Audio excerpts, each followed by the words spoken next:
I'm Don. It's late. I'm up. Hi. Nice to see you guys. Welcome, welcome.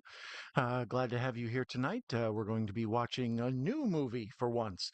I have a habit of watching a lot of my old favorites, especially from the 80s and the 90s. So, tonight I thought we would do something new, something fresh, 2025, bring in the younger crowd. What am I talking about? There'll be no younger crowd. Anyways, we're gonna be watching James Gunn's Superman. It was like the big blockbuster of the summer. It and Fantastic Four and Minecraft and surprise hit Weapons. But I've been waiting for this one to come out, and I figured it would probably be like Thanksgiving, maybe Christmas or Halloween time. But then suddenly they dropped it last week on Max. So I'm going to be watching this on HBO Max, formerly HBO Max, formerly Go, formerly HBO Now, formerly HBO.com. And supposedly maybe something else in the future. People are trying to buy Warner Brothers at the moment. We'll discuss that as we discuss this movie. But for those of you who are in the chat right now, I see my friend Stacy's here. I see Russell's here. Can you guys hear me okay? Is everything good with the audio? No echo, no whatever, et cetera, et cetera. Um, but let's talk to the folks in the chat while we get this queued up here on Max. Okay, there we go. Well, our friend Russell is here. He says, "Good evening, Don. Welcome, Russell. Nice to see you, my friend. I give this movie 3 out of 10. I didn't like most of it. The pocket universe seems cheap, and Gunn lined his pockets with those. Also, Fortress of Solitude visited by many and frequently. Good point. Not quite solitude. Um, yeah, this movie's interesting to me. I'm not sure I totally loved it, but I found it fascinating. I've seen it twice now, and this will be the third time I've watched it. I like what Gunn's doing for the future universe, but it has its flaws. I don't know. We'll talk about that when we press play. Let's see here. I've got my indoor cinemas remodeled to look like a cinema I used to go to when I was young. It has 4 separate screens. That's awesome. I'm jealous. Russell says hello. Thank you, and for a wonderful evening. Oh, Stacy just subbed you. Yeah, Stacy's awesome. I recommend that. Stacy, what happened to your "I Come in Peace" commentary you were doing the other day? I saw that you posted you were doing one, and then I went looking for it and couldn't find it. So I don't know. Maybe I'm stupid. That's very possible. Let's see here. Russell says, "Big Don, the legend. Oh, you are the legend, my friend. You are one of my favorite cohorts and co-hosts. The live chat is the co-host of the show, and my friend Russell is frequently in there. Pardon my extra dumbness with the mouth today. How are you, buddy? Doing? By the way, I saw Long Walk. It was awesome. I heard saw this before my girlfriend passed away. That is a tragedy, but yeah, in our deepest sincere apologies. Jesus, I get tongue tied when I get emotional. So I'm glad you like the Long Walk. I heard it was really good. I've been meaning to check that out. So welcome, my friend. Anthony also has 1K subs now. Congratulations, my friend. Uh, for those of you watching, if you'd like to subscribe to me or Anthony and add to his total, I'm currently fastly approaching the 1,000 mark. We're in the 900s. I think we were at 940 something last time I checked. So the drive for 1,000 is on. So feel free to like, subscribe, tell a friend, buy some merch and wear it around and let everybody know you love me. All of that stuff. Otherwise, I'll get back on with the show. Seeing him Tuesday. Yeah, I don't know about him. I've heard bad reviews, and I'm not the world's biggest Marlon Wayne fan, but that one I might check out. I've heard it's actually really bad, but like the kind where you might want to see it. It's so bad. I don't know. I love a good football movie. I like this movie. Cannot wait for Lanterns and Supergirl. Yeah, the Supergirl character really kind of they did a 180 on the other Supergirl that was in the Flash. Like this one, I mean, I know that was a multiverse deal, but this one, like she's like a party girl, out getting drunk and stuff. It was kind of fun. I dig her. She shows up at the very end. Congrats to Anthony. The opening credit sequence gives so many big events that I'd rather have seen here than just a quick little subtitle. Yeah, that's one of the interesting things about the film. Rather than the usual problem with superhero movies, which is they want you to do an origin story like every damn time for some reason, this one kind of like brushes up against the origin story, and then they sort of have a different story arc that's going on, and once now and then we jump in on the old how did Superman get here, what's his past. um A lot of things in this story I found interesting, like you mentioned, the Fortress of Solitude. I'm going to go ahead and press play so we can get talking about it. Welcome to all of you. We'll talk about all sorts of Man of Steel related stuff. We'll talk about George Reeves. We'll talk about the comic books. We'll talk about Shaq is Steel. We'll talk about all sorts of stuff. We'll talk about James Gunn. Talk about this guy who I've never heard of before who played Superman, and I've only ever seen him in one other movie. Um, Anthony says he is up to 2016. His memoirs. Congratulations. Those memoirs are going to be hot sellers. Everybody interested in them. Our friend Have Cheetah Patrick is here. Hoot hoot, super hoot to you, my friend. Patrick, have you seen this one? Did you like it? What are your thoughts? I've heard people who hate it, and I've heard people who love it. I've heard people who are mostly in between. I'm kind of in between. I like some things. I don't like other things. You know how it goes. Sonny's watching, or Russell's watching the Redwood Massacre, then Redwood Massacre Annihilation with Daniel Harris. Everybody loves Danielle Harris. She's a friend of the community. We're not talking Superman 4. No, we are not. No, no, we're not. We might mention it as a what the hell happened there kind of thing, but not a lot. I just watched film 3 to go for free on YouTube. It's been taken down now. Oh, really? Yeah, I figure probably after it was on Max, somebody probably screen grabbed it and tried to post it and see what they could get away with, right? That feels about normal. Um, but I was shocked that this was available to watch so soon. I'm gonna go ahead and press play on this. If you're watching along at home, I'm hitting the watch now. 3, 2, 1. There we go. Okay, so I'll make sure mute is on. But yeah, I was interested in this all summer. Like when the news was coming out that James Gunn was rebooting the DC universe, I was interested. Um, Oh, and by the way, welcome, Benny. Sorry not to mention my guy. Hello, people. Um, when I heard James Gunn was redoing the DC universe, I was excited about it because I enjoyed Guardians of the Galaxy, and I enjoyed his Suicide Squad take. Um, Mainly, he takes these not A level superheroes, not B level superheroes, barely C and D level superheroes, and makes them interesting. Guardians of the Galaxy, who wants that? If you're getting, hey, we're making the Marvel Universe, what do you want to do? Guardians of the Galaxy would be like my 15th choice. Okay, so here's the opening title cards that Stacy was talking about. 3 centuries ago, the first superpowered beings known as humans appeared on Earth. 3 decades ago, Superman, extraterrestrial baby, was sent in spacecraft, is adopted by Kansas farmers. 3 years ago, see how they're counting down? Very clever. 3 years ago, the baby, now grown, announces himself as Superman, the most powerful metahuman of all. So Superman's been doing stuff for 3 years when this starts. So, 3 weeks ago, Superman stopped the country of Boravia from invading Jahanpur, sparking a controversy. So, and then 3 hours ago, the Hammer of Boravia attacks Superman in the city of Metropolis. So they get through a ton of exposition and backstory in just like a couple of seconds. Like they expect you to read all this and just but that's kind of what Superman comic books are like. The thing I find interesting about this film is it feels like a comic book. Like you pick it up, there's an ongoing story, you're jumping in wherever the story's at, and it kind of gives you a little bit of backstory, and then we flesh out, what's going on during it, and then it wraps up at the end with Superman and Lois kissing.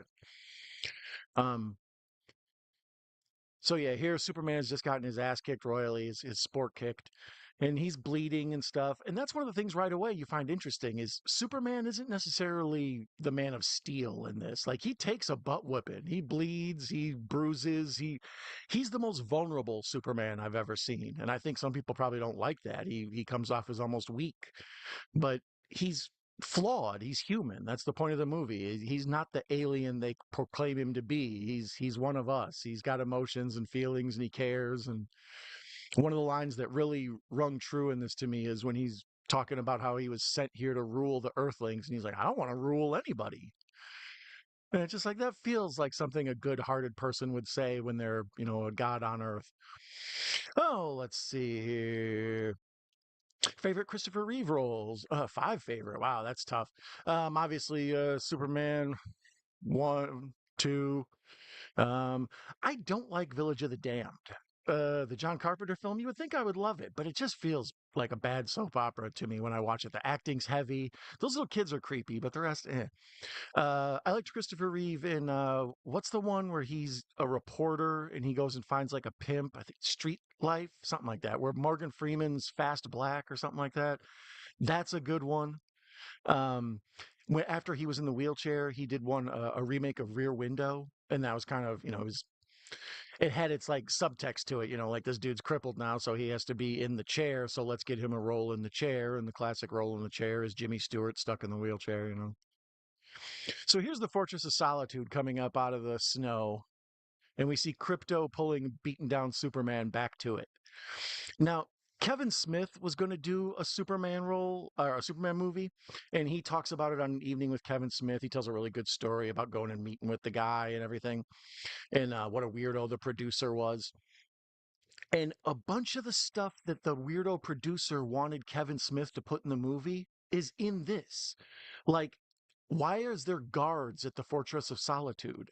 No one goes there. Like Stacy said, it's like it's the Fortress of Solitude. I mean, I could use a vacation in the Fortress of Solitude personally, but that was one of the things that John Peters, the producer of the original Superman films and then the Batman movie and stuff, he wanted when Brainiac shows up at the Fortress of Solitude to have to like fight some people. So there was a whole thing about like polar bears and Superman's guards and stuff. And then when he gets to the Fortress of Solitude, sure enough, here are these robot guards.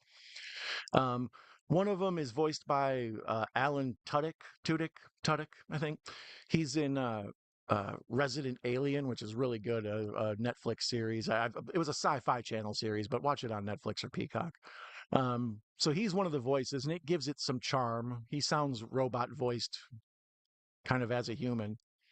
And then the weird role of Bradley Cooper being Jor-El, like that kind of, I even had to look at him twice. Like, really? Bradley Cooper? Because I mean, it was what, Marlon Brando? And I don't even remember who played him in Superman Returns. Anyone? I don't know. Um, and then in the original or the new one, The Man of Steel with Henry Cavill, that was what, Russell Crowe. So the history of Jor El on screen is kind of interesting. Marlon Brando to Russell Crowe to Bradley Cooper, and then Superman's mom is the lady. I only know her from I think Deadwood and maybe Westworld. Where she plays like a cowboy prostitute or whatever, cowboy saloon. And it was like, that's who Superman's parents are? Bradley Cooper and the hoe from the Old West? So here we see them putting a magnifying glass and blasting Superman with the rays of the yellow sun to try to, give him his energy back. But he has to be held down by four robot guards. It's like, Superman, how's anyone strong enough to hold him down? And now here we see one of these metahumans, one of Luthor's people.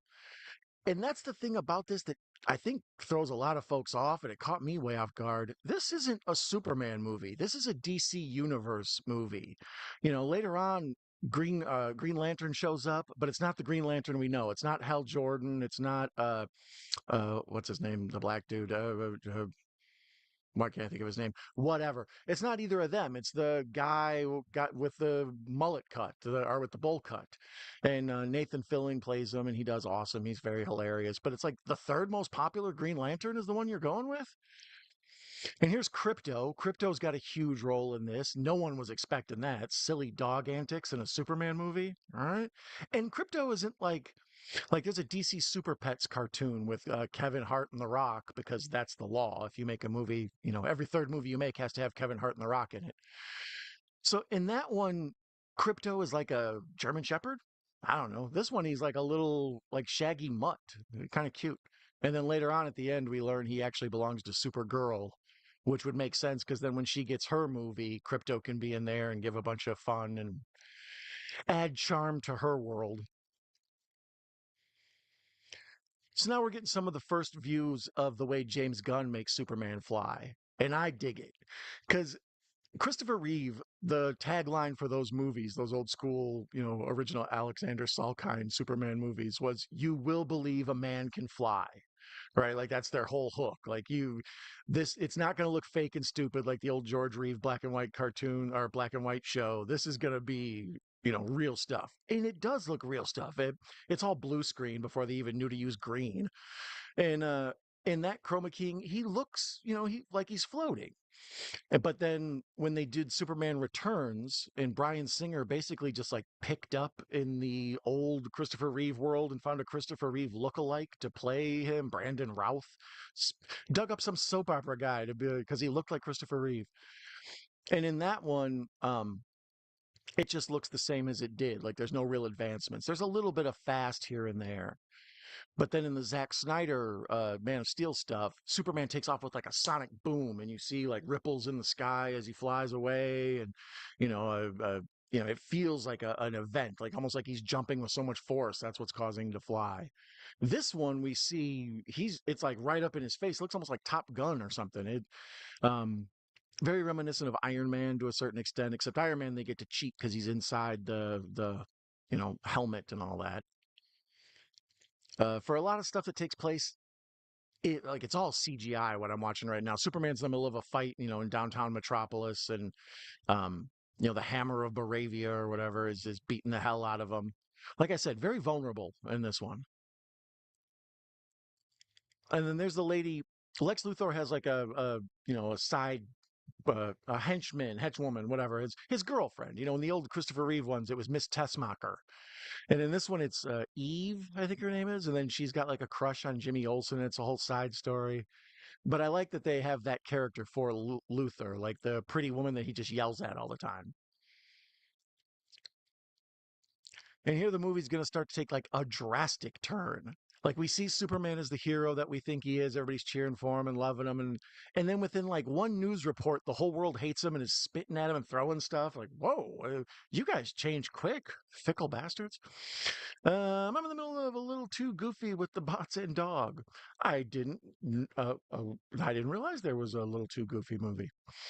With no, I'm joking. No, yeah, the stuff in this is silly, and that's what I mean about the tone of this. It's not the traditional "I'm a good man and I'm Superman to do the right thing."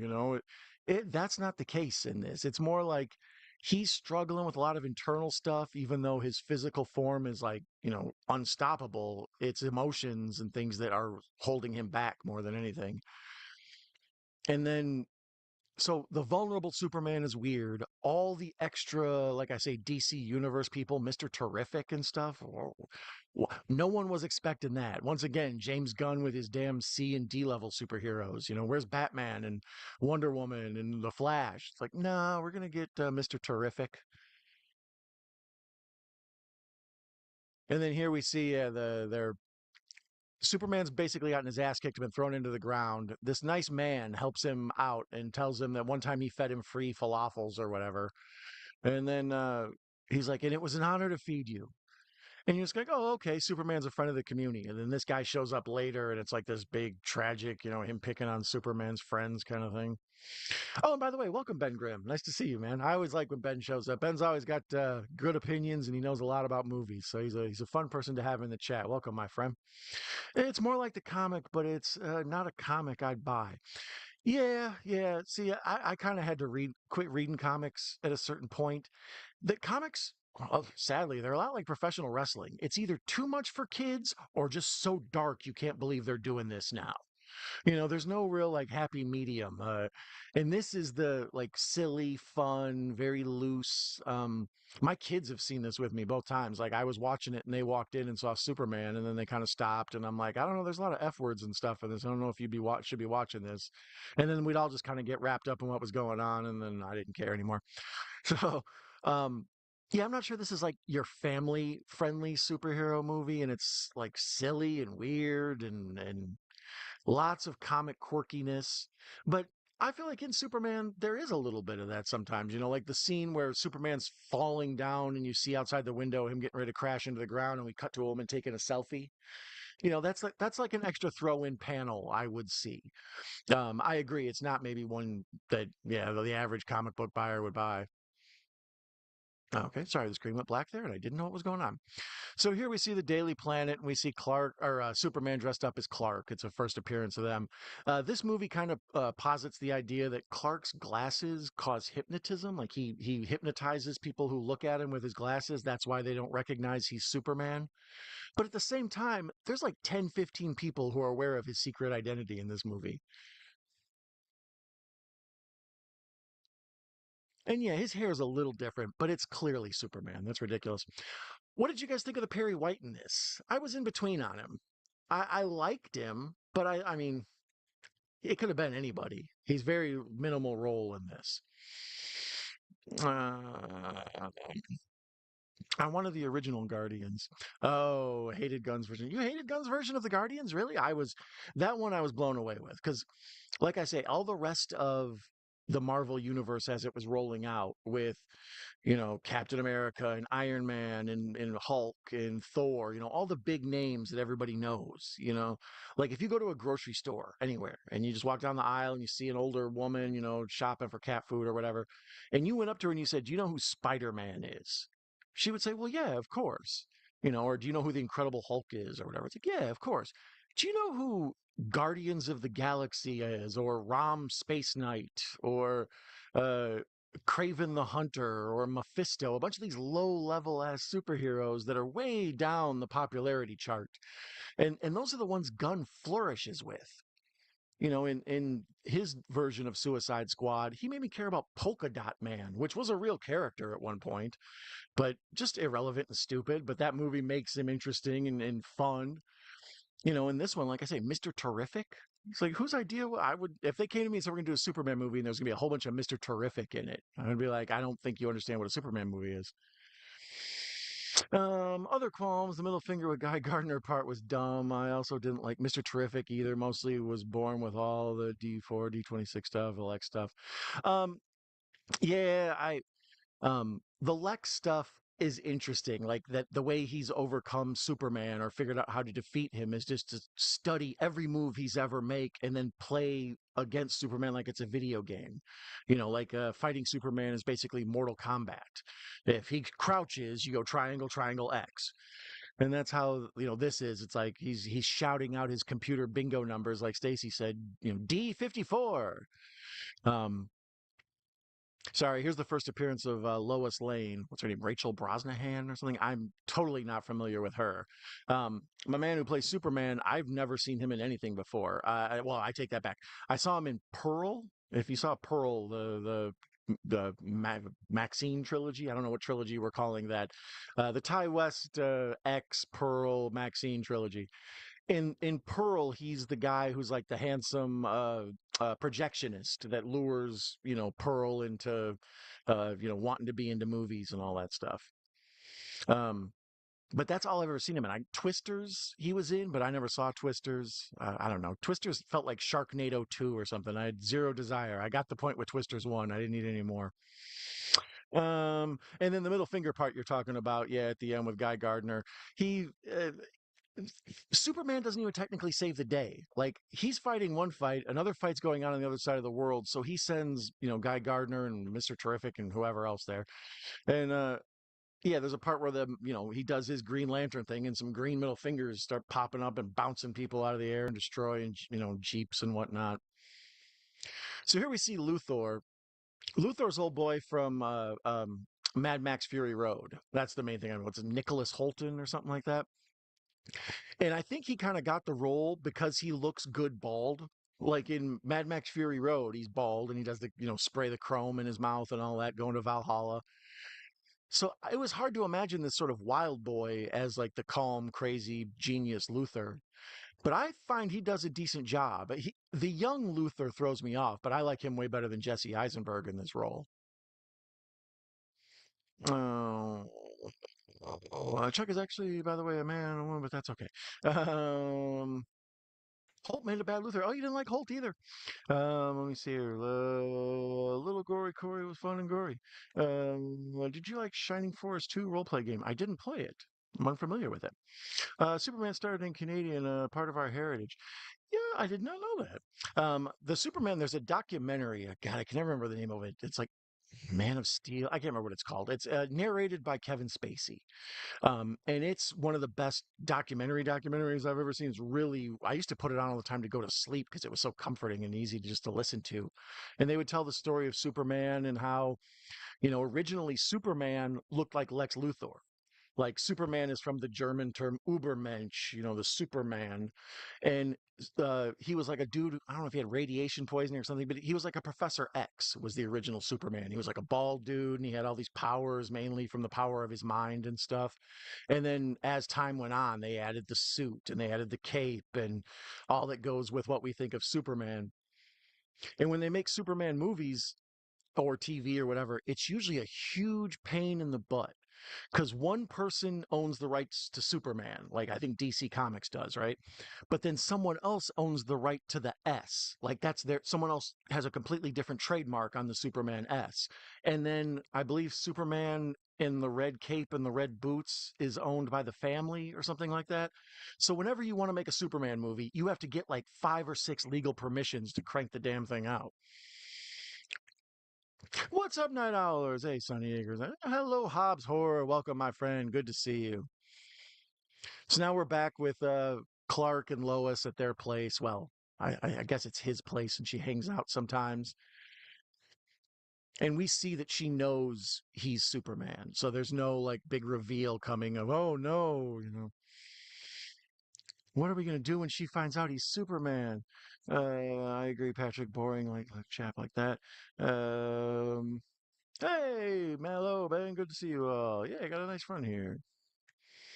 Have you seen Smallville, the origin story show when Superman and Lex Luthor used to be best friends like X-Men First Class? First of all, welcome, Brandon Tran. Secondly, no, I haven't seen Smallville. That's one I regret. When it came out, it didn't sound good to me, but then so many people later on told me, you would really like it. And that was before the superhero boom.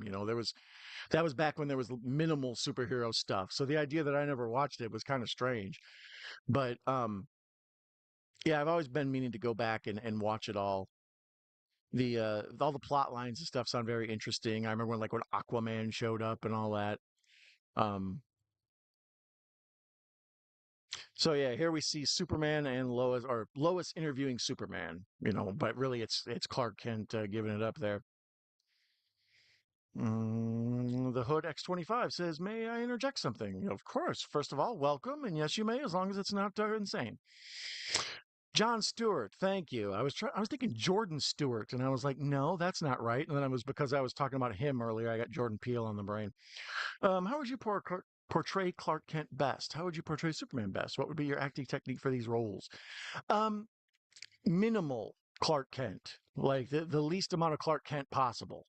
Um, the balance of him being Superman and Clark Kent is part of the charm of the character. Like Batman is pretty much Batman all the time, and Superman or Bruce Wayne a very minimal amount of time. That's his sort of disguise. Batman is who he is, and then Bruce Wayne is his alter ego, basically.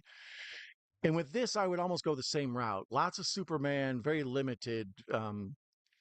Clark Kent, and I would have him work from home a lot, or have his own office where people don't see him much, and he tries to avoid getting seen because that's always been the problem. He's only glasses as a disguise. That's one of the weirder things. Back in the day, being a person who was up all night when I was a little kid, the old school George Reeves Superman used to be on, right? The old black and white serials.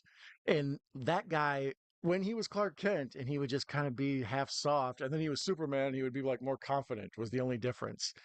And I think Christopher Reeve did that well. Like he played Clark as bumbling and soft, where it was like just the personalities were so different. It felt like maybe it was a different person.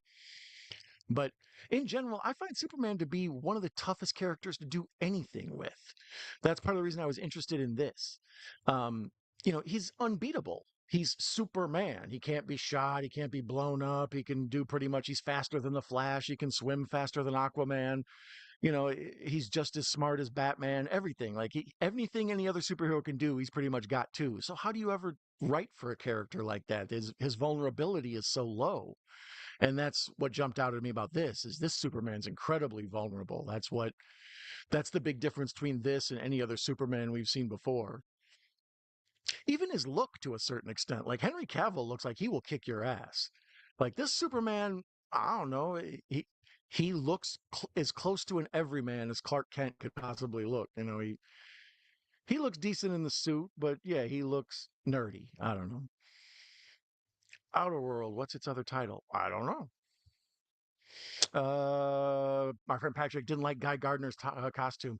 I found, like I said, Guy Gardner in general, I found the whole thing weird that he was in there. You know, you were talking about John Stewart or Hal Jordan are the two Green Lantern I think of. I didn't even recognize that this dude was the Green Lantern until a few minutes into it.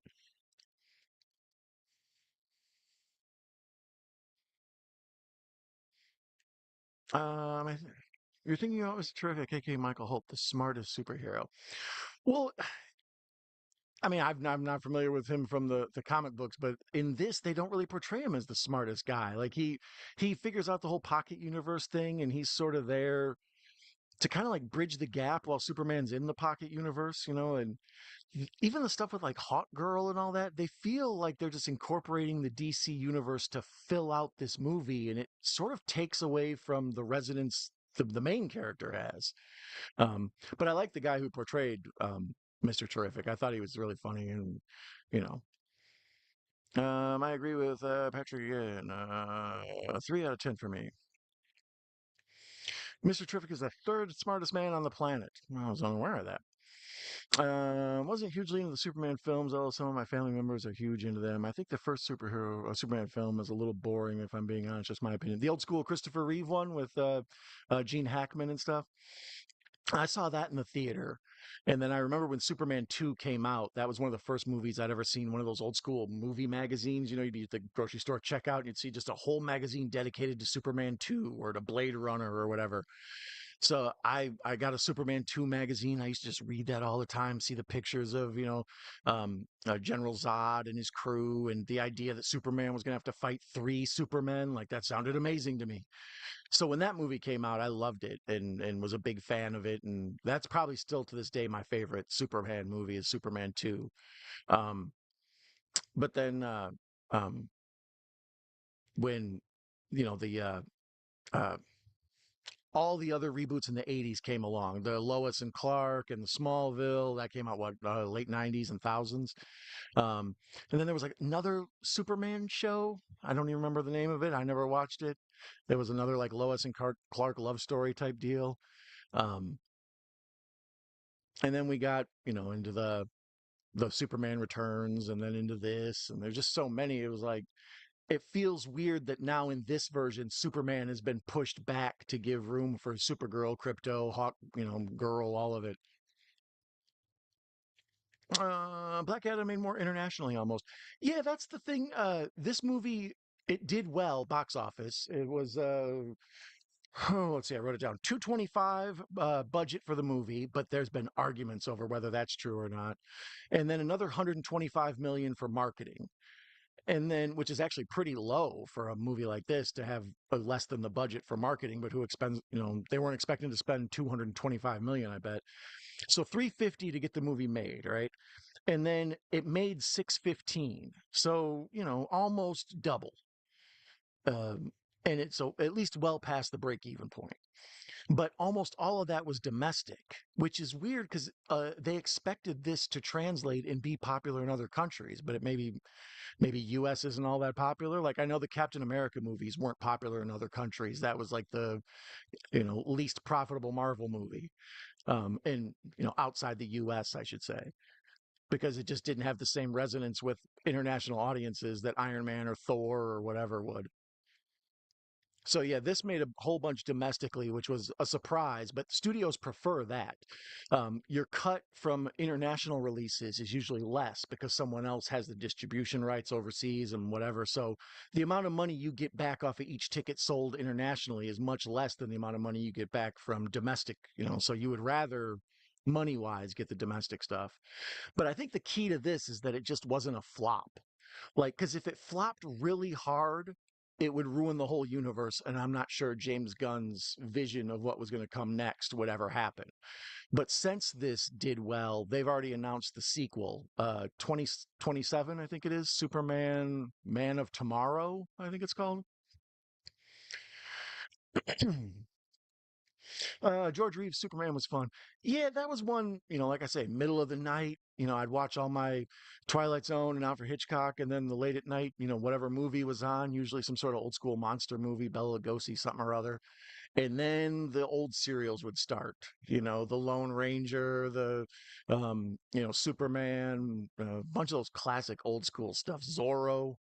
Um, so all those old George Reeve ones I've seen probably, I bet I've seen the entire series run.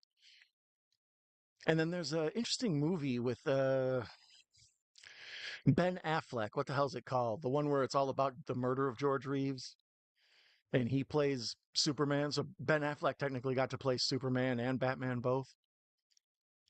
So now here, Luthor and his crew shows up at the Fortress of Solitude. Like Stacy said, it's like it's the Fortress of Solitude. No one's supposed to know about it. It's supposed to be a quiet place. What are we doing here? Um, Hobbs, yes, they are kind of boring and quaint, referring to the old Reeves ones. Uh, Christopher Reeve, not George Reeves. I'm more of a Batman guy. Yeah, me too. The middle of the night stuff.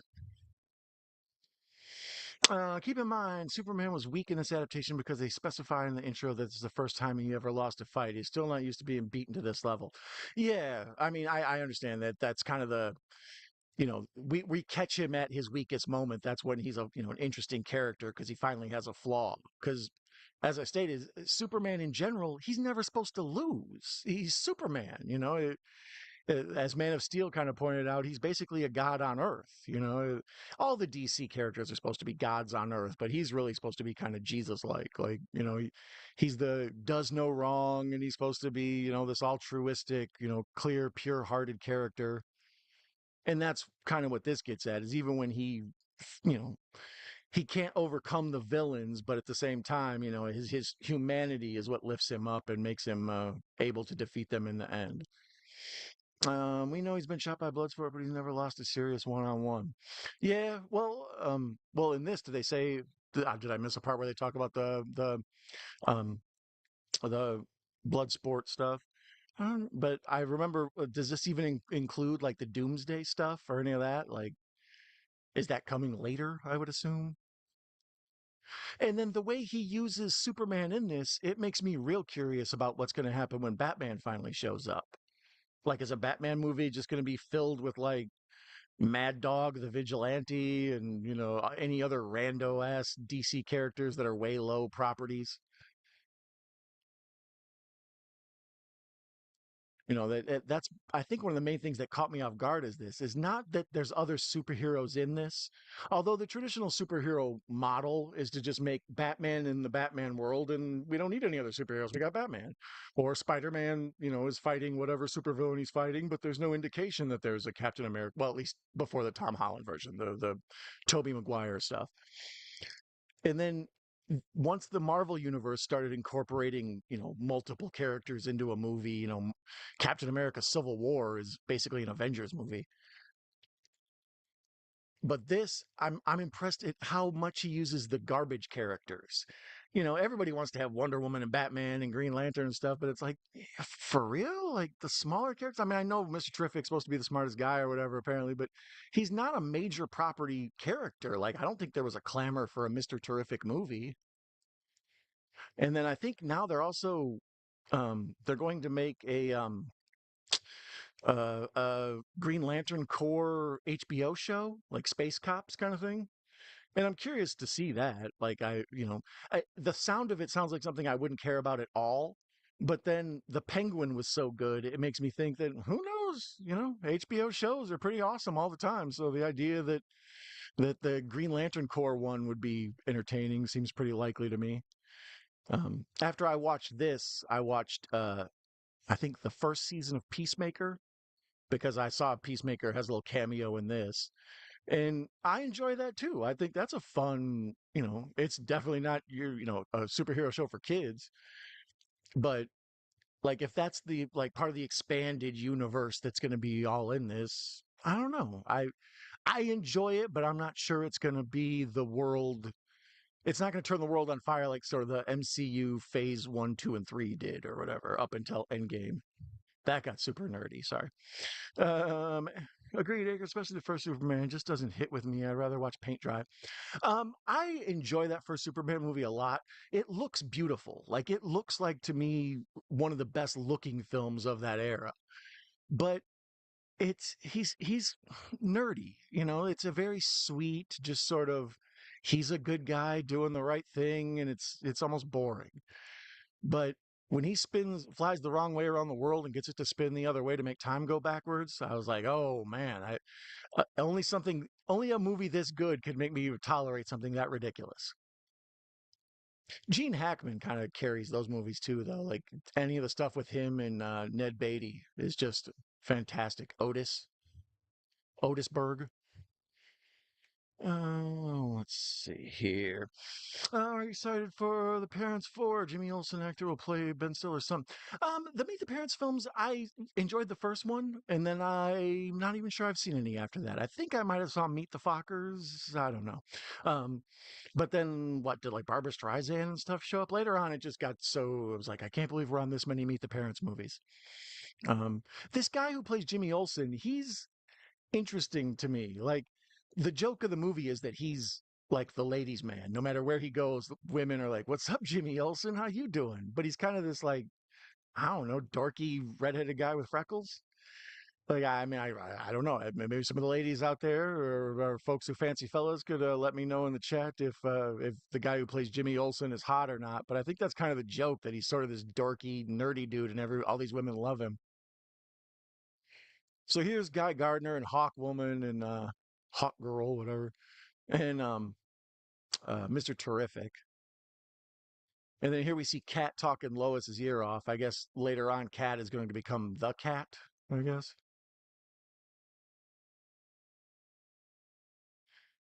I believe that news reporter that was just in the clip there. I think that's George Reeves' son or Christopher Reeves' son. I don't know. I remember there was a son of a superhero, a previous Superman had a cameo. I was more of a Batman than that. I'm more of a Green Hornet fan with the Legend Bruce Lee. Yeah, Green Hornet. I know you love that, Russell. Green Hornet and the Lone Ranger are related. I was not aware of that. Who should play Martian Manhunter? Who should play Brainiac? I don't know. Back in the day when they were talking about, when Kevin Smith was going to do that Superman movie, there was talk that Jim Carrey was supposed to play Brainiac, and I kind of find that interesting.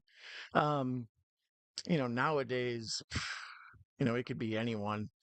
The problem is I fall into the trap of thinking, well, it can't be Jake Gyllenhaal because he was already in an MCU movie, or it can't be this person because they already played, it can't be Sebastian, what's his name, who played Winter Soldier.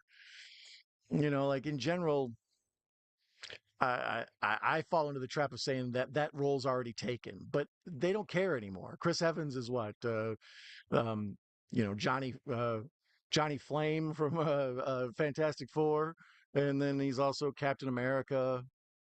I wouldn't be surprised if he played some other role too. Like I guess Jason Momoa is not going to be Aquaman in this universe anymore, but he may play Lobo. I don't know. It'll be interesting to see who turns up where.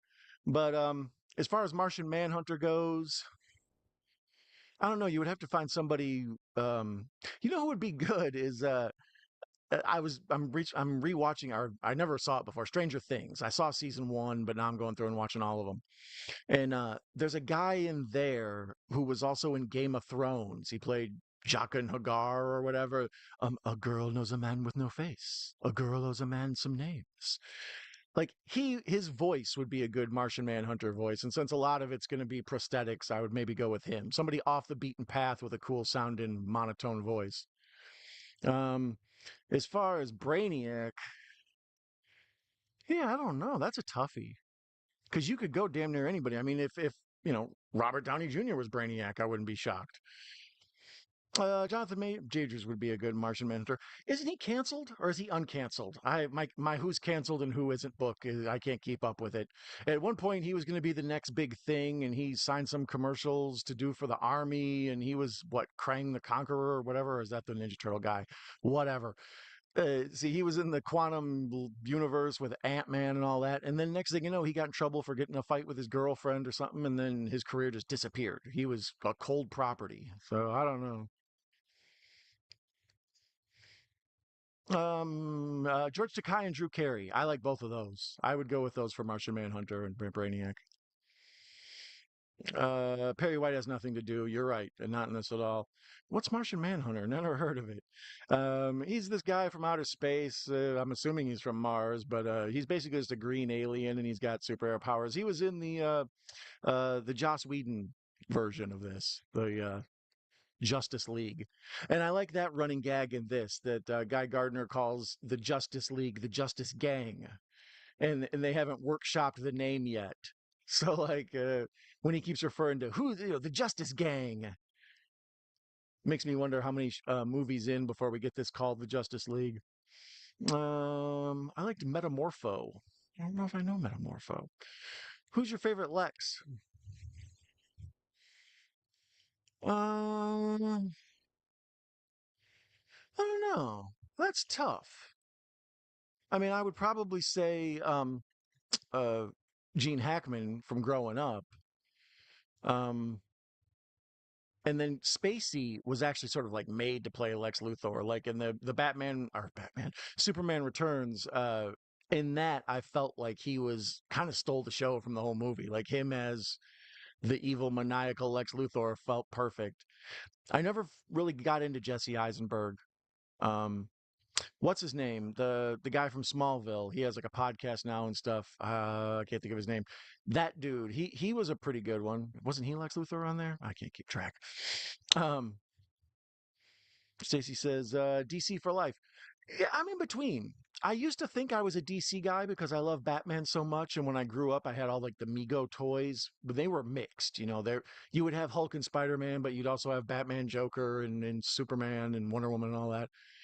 Um, I think as far as the big top of the line names, DC wins. Like I think Batman, Superman, Wonder Woman trumps anything. You know, I think that's bigger than Iron Man, Thor, even Spider Man. Spider Man is apparently the most well-known superhero, which I can't believe. I would think Superman is or Batman, but like worldwide, more people recognize and are familiar of Spider Man than anything else. Um, Here's Michael Ian Black. He's funny in this. I enjoy him whenever he turns up and stuff, but he's kind of got a small role in this. He's sort of half wasted. And here we see disgraced Superman. He's got his little spit curl hanging down. But they do the thing that movies like this do, though, where you have this all powerful character who could just like crush people, like just with a finger flick, right? And then they have like regular old jerks on the street just like throwing cans of soda at his head, like, get out of here, you. So the audience feels like the rage of he could just turn around and freeze the dude to death with his super breath, but instead he's just like taking it, makes our character feel even more like sympathetic. This he's a good guy. He's going through some unfair stuff right now. The original Guardians. Oh, the 1969 team. George Crabbe would have been a great Riddler as well. Oh my. Gene Hackman rip. Yeah, that whole Gene Hackman story. I was fascinated by that when it was going on. Just the forensics of them trying to unravel what exactly happened to him passing away and how did his wife pass away and all of that. Like, I'm sure there'll be a good Netflix documentary about it eventually. Favorite Riddler was Frank Gorshin. Yeah, I mean, I think Jim Carrey's basically just doing a Jim or Frank Gorshin. Best Lex is from Smallville. Okay, yeah, so yeah, that's what I would say. Best Lois is Terry Hatcher. Really, that's a controversial one. I mean, I guess not because a lot of people didn't like Margot Kidder as Lois Lane. Um, who was it in the Joss Whedon or the Zack Snyder ones? Amy Adams or something? I don't know. I'm constantly amazed at how much superhero content now exists in the world. At one point, I had seen pretty much every superhero thing ever made that was live action, and then somewhere around 2000s, mid 2000s, by the time that Fantastic Four movie came out, there was just a flood, and now there's more superhero stuff than I think I'll ever be able to watch in my lifetime. So I often get all these muddled together. It used to be so easy to keep track of, and now there's just, my superhero cup runneth over. Love Hackman as Lex. Are excited for Brainiac. Is that who's going to be in the next one, the Superman Man of Tomorrow or whatever? Brainiac's a character I've been waiting to see on screen. He's never really gotten his fair due anywhere. He's such a, he's a scary character if he wants to be. He's like a different version of Lex Luthor or something. Flies around a big skull. That's pretty metal. Um, yeah, here we're seeing that I don't know, there's this whole thing with the big country invading the small country. And is that supposed to be like Russia and the Ukraine, do you kind of think? And then there's the whole deal where Luthor turns out he's selling billions of dollars of weapons to the big country to invade the little country and all this. Political subplot. One of the things I did like about this, and I was very happy with, is the concept that this movie was only 2 hours and 9 minutes. I One of my frequent rants on this show when I do these reviews and breakdowns and analysis is modern movies are too damn long. No movie needs to be 3 hours. So with this, if you decide to miss the post-credit screen, scenes, it's only like a 2-hour movie. You're in and out, done, bang bang. It does feel like a segment though. Like it doesn't feel like a complete developed, well-rounded standalone story. It feels like we join the story in progress, and when it ends, we feel like there's more coming. I hope they bring the team of building of Shining Force into the Justice League or Superman. So far, I don't like the camaraderie with the characters.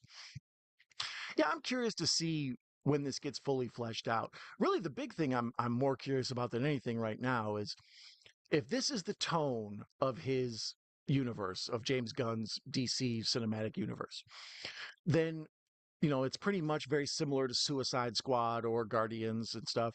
So if the whole universe is going to be like that, and judging by what we see of the Supergirl and the Crypto together and all that, he's going to build the whole thing. So how's Batman going to work? And how's the more serious stuff going to work? And they say there's going to be a Clayface horror movie coming out. Like, is it going to be traditional horror? Is it going to be silly and goofy like this?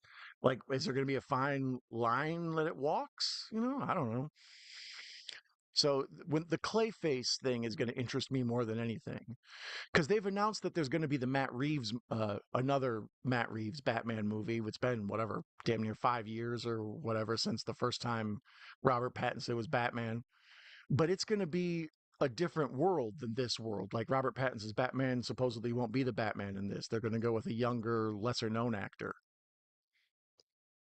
And I think that's going to annoy audiences. You already have a Joker world, the Joaquin Joker world. Then you got the Christian Bale Batman world. And then now you got the Robert Pattinson Batman world. And you have whoever they bring in for this is Batman world. At least with the Keaton stuff, or Adam West even, there's big chunks of time in between it. But now everything just damn near overlaps, literally overlaps with the two Batman movies. Um, I actually like Jim Carrey as a Riddler as well. Yeah, I mean that part three is weird. Batman Forever. It's kind of good, but it's a weird bridge gap between Batman Returns and Batman and Robin. Like Batman Forever is not bad, but by the time it gets to Batman and Robin, it's too goofy and ridiculous. But the more light-hearted version of what Burton was doing kind of gives it a nice, fun, I don't know, it feels less serious and more lighthearted. I did enjoy the Superman versus Doomsday comic book, the special edition when it came out. Yeah, that was one of those I had to check out. That was around the time I quit reading comics. Like I read comics as most of my life as a kid, and by the time I got to be like mid-teenagers, I kind of fizzled out on it a little bit, late teens. And that was when they killed off Robin and the death in the family. And then later on, they had the whole thing with Doomsday and Superman. And then, they introduced Steel and, the Superman who had the mullet. You ever see him? Um, Peacemaker is one of the cheesiest superheroes. He is more mystery men than DC Comics, totally. But that's sort of Gunn's aesthetic. As I'm watching the scene right now where Superman's depressed, and then outside his big picture window, you can see like this the fight going on between this, invader from another dimension and out there fighting with Green Lantern and stuff. And it's funny because you can see the Green Lantern like using a Green Lantern baseball bat on him and stuff. It's just silliness. And to a certain extent, that's fun, but to a certain extent, it's also, I don't know if it's right. I don't know if it's going to last for, 10 movies worth of entertainment. Mm, I got that too. Death of Superman. Yeah, that was a classic. Jerry Lewis was our Jim Carrey when he was a child. Oh yeah, pretty much. Do you want a black costume for Superman? Blackenstein, right? Coughlin Brian Brown from Cocktail with Coughlin's Laws would improve this movie. I would agree with that. Anything with Brian Brown makes things better. Abby is a black The Exorcist film. I don't know that one. Not a fan of superheroes, but that's just me. Oh no no no! I've been kind of trying to take the pulse of people with polls that I've been putting out on my channel and stuff like those the YouTube post section. So I've been kind of asking people like, which are you more interested to see? Superman, Fantastic Four, or neither because I'm done with superhero movies. And neither I'm done with superhero movies was like I think equal to Superman. So I think folks in general are just superhero fatigue. Like I said, there was at one point good superhero material on screen was very limited. It was David Hasselhoff as Nick Fury and Reb Brown as Captain America, and you know, uh, there was a weird Doctor Strange knockoff. Apparently, the Midnight Movies people were supposed to had the rights to make a Doctor Strange movie, and then they lost it, and then they made a Doctor Strange movie that wasn't Doctor Strange. Um, there was just a real limited amount of good superhero contact. Even that, Fantastic Four with Jessica Alba and them, not very good.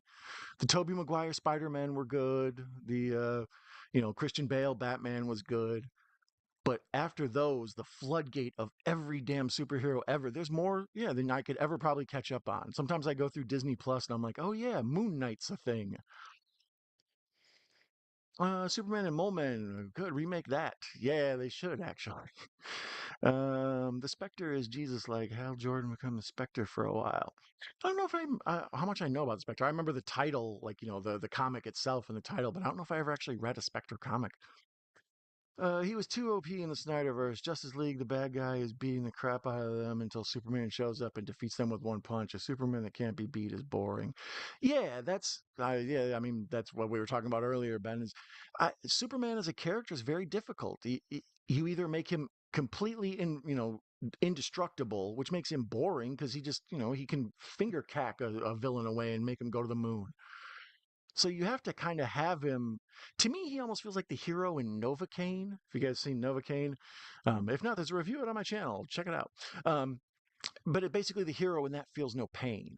So he gets his ass kicked the whole movie, like gets his hand put in a deep fryer and gets shot with a nail gun and all this stuff. But he can't feel pain, and that's how this Superman feels. Like he takes a straight ass whooping, but it's in general. We know he'll be fine. Now here's Ultraman. Ultraman, there's some discussion of what exactly is going on with him. He's later on revealed to be a clone of Superman. Like Lex Luthor says, he went somewhere where Superman had a fight, found a piece of hair, used his DNA to clone a Superman. Which, if it's that easy, what took so long, right? But the idea that the cloned Superman made by Lex Luthor, that's kind of the idea of where Bizarro came from. Bizarro Superman. He's from a different universe or whatever, but in that universe, something or other with Lex Luthor or whatever. So there's a lot of people who argue that this Ultraman is actually the modern version of Bizarro. Bizarro Superman, something I'd be interested in seeing a modern take on. So hopefully that is the case. Uh, um, they underpowered Wonder Woman in Justice League. She's a whisper beneath Superman in power and maybe a better fighter. Yeah, I thought Gal Gadot or Gadot, however we're saying her name this week, I thought she did good, but yeah, they didn't really give her, other than that first movie. That first Wonder Woman movie is pretty damn good. But by Wonder Woman 84, woo, no. And most of the Justice League stuff, she's just sort of there. She pops up and is like a cameo. Larry's a good basketball. Thank you for checking him out, Stacy. Yes, he is. Uncle Larry. I was very proud of him as a child growing up. It was cool to have a guy that you could look up to like that. He's good people too. So um, yeah, I appreciate you shouting him out. I like the Iron Man, especially three because it has Mickey Rourke. I think that's two, right? Whatever. The second one, a lot of people didn't like with Mickey Rourke, where he plays what's his name, Whiplash or whatever, and he's got the whips. I thought it was all right. It was. middling compared to the first one, and especially with the compared to Iron Man and the Dark Knight and some of the other things that had come out within 5 years of that, it felt crappy. But Iron Man 3, a lot of people loved, and I didn't really dig that much. I found it too small and personal. The whole thing with Iron Man trapped in a basement with a kid and all that. Uh, oh, Clemson? That's my uncle, Patrick. He's married to my mom's sister. What would Team Owl and the Cat Dad fit on? Mm, we're probably mystery men. We're some Bobo characters. Larry could be in the Justice League. Larry's superpower is that everybody loves him. That guy's amazing. Canadian doctor in the States. Yes, James Naismith. Springfield, Massachusetts. Hung up two peach baskets to keep the kids who were bored on a rainy day, give them something to do. I think they were there during the summer. Is anyone else bummed that the Feld dog got the hook from Dancing with the Stars? I haven't been watching Dancing with the Stars. I know you've been excited about it, but I just felt like every dance for Corey Feldman was probably some recreation of a Michael Jackson thing, right? He's just doing a lot of knee raise and smack it back down with his hand and all that. Larry the Man, the Myth, the Legend. Yeah, we all love us some horror cat dad. Ray Fiennes or Steve Martin better for Brainiac? Oh, ho, look at you going good picks. I will go. I'll go Ray Fiennes, but I would love to see Steve Martin in a superhero movie. I'm not sure he would do it. Like he's one of the few like older actors with integrity. Like I don't know if he would. I don't know if he would do it. I would like to see Steve Martin in a bunch of roles. Let Steve Martin be Perry White for all I care. How about Corey Feldman for Pinky and the Brain live action series? How about it? Justice Gang. What? Gunn could not use Guardians of the Justice Gang? I'm surprised not. I'm dead. Um, Pinky Dog in the Brain was cool. Underdog was a great superhero. Never fear, Underdog is here. Yeah, I used to watch Underdog as a kid. That was another one that was on in the morning. I tried to watch the live action version. What was it? Jason Lee was the voice of Underdog, I think, but um, I don't know. I didn't think that much of it. Where's Charles Bronson have a good Commissioner Gordon? He would be a good Commissioner Gordon. They should get that fake Charles Bronson guy. I can't think of his name. I don't know. I can't think of his name. Something Bronzy, Charles Bronzy, something like that. He looks just like Charles Bronson. Have you watched Inherent Vice lately? You like that one? I haven't seen Inherent Vice. I've actually that's been on a queue of mine to watch forever.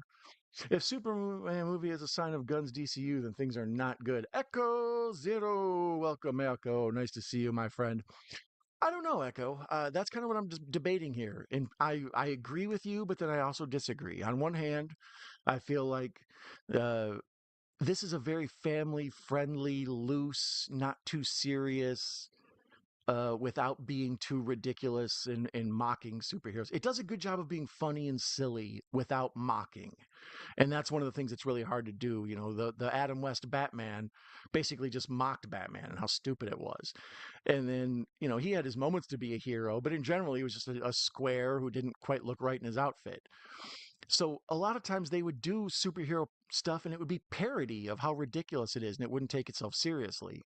And that's what I think like the success of the Nolan Batman movies where it's like it takes this as serious as a heart attack. Like it's as serious as any crime movie ever made. It doesn't feel like a goofy Batman movie. It feels like Heat, you know. Um, but yeah, Echo, I agree. I don't know that this type of tone can last for an entire universe. I'm intrigued by the idea of drunk Supergirl and Crypto together. That sounds fun to me. That seems like a cute summer blockbuster kind of thing.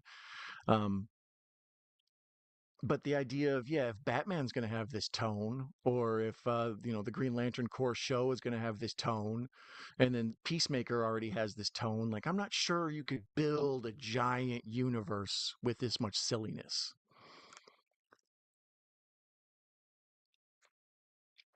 Like I said, I'm anxious to see what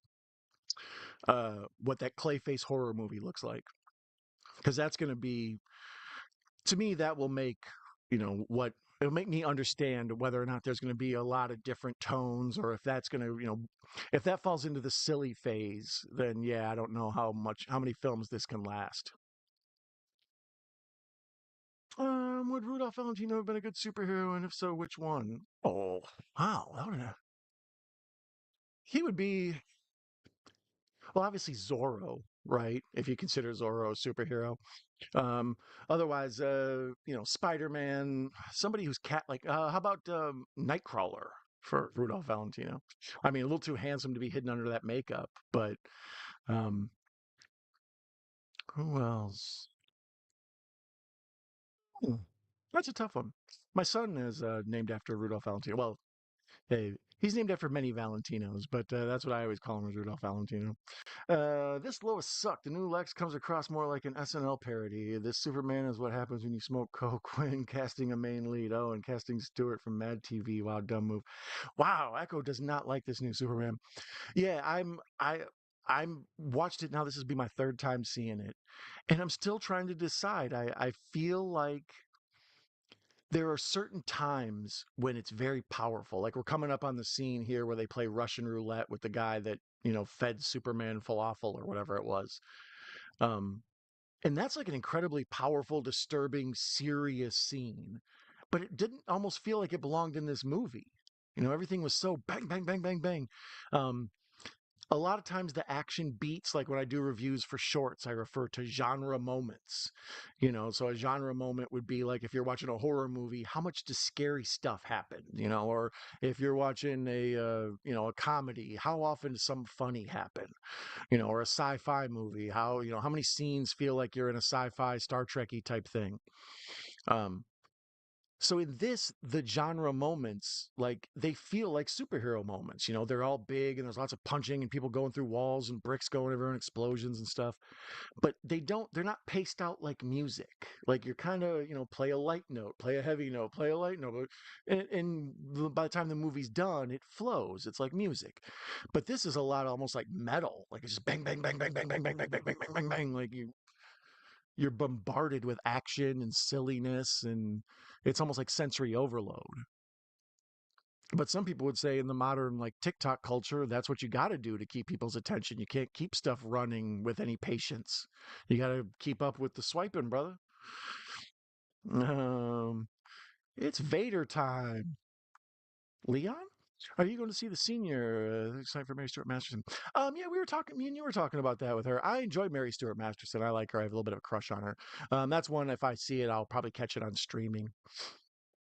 Echo says he has the Death of Superman graphic novel, World Without Superman graphic novel, Return of Superman graphic novel, and the Superman versus Doomsday 2 graphic novel.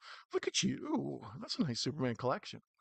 Like I said, I've always been a Batman guy, so Superman is kind of lower down on the characters that I've always, found interesting. I always dug, Batman, the X-Men, um, Daredevil had a little run for me. I was pretty interested in him. Spider-Man off and on as a kid, because Spider-Man, especially that Spider-Man and His Amazing Friends show where they had Firestar and Iceman.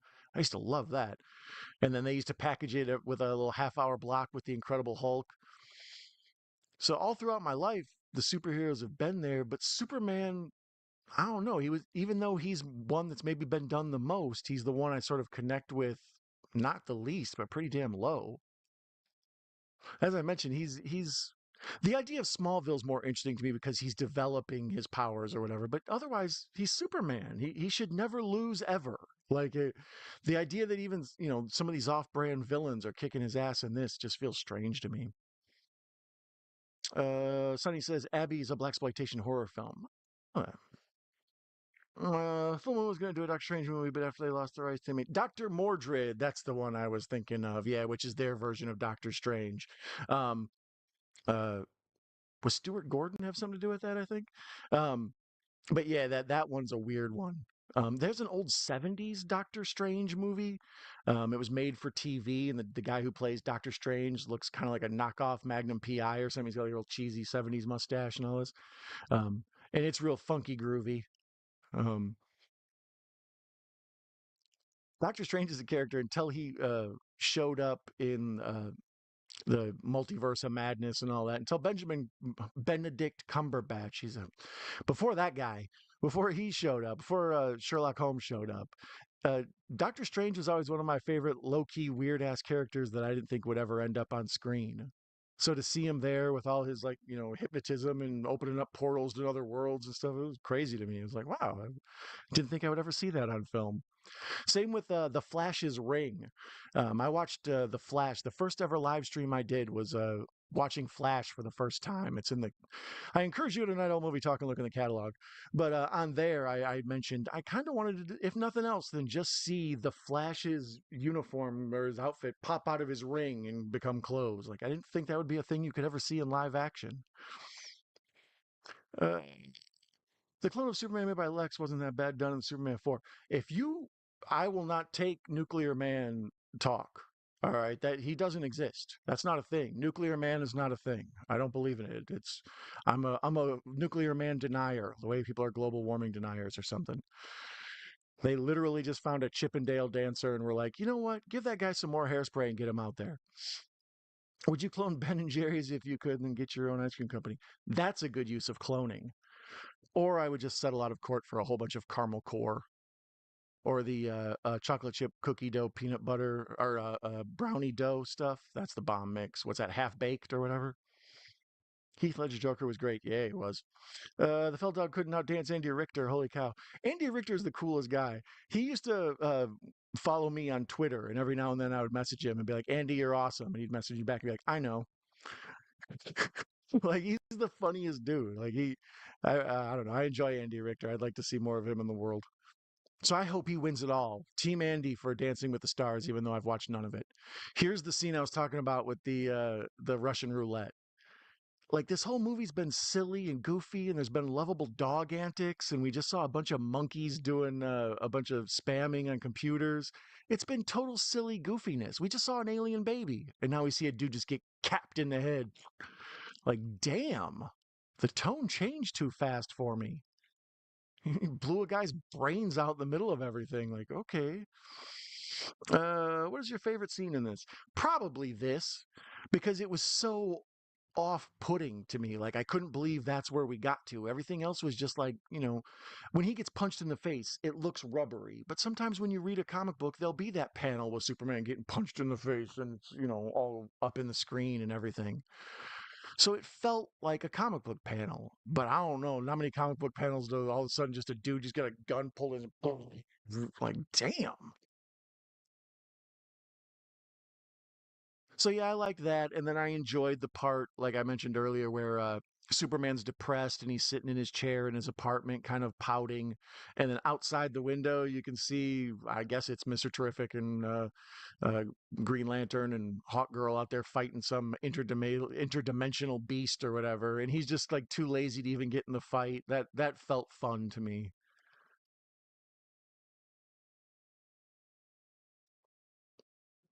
Ralph and the Red Dragon was great. Yeah, he was.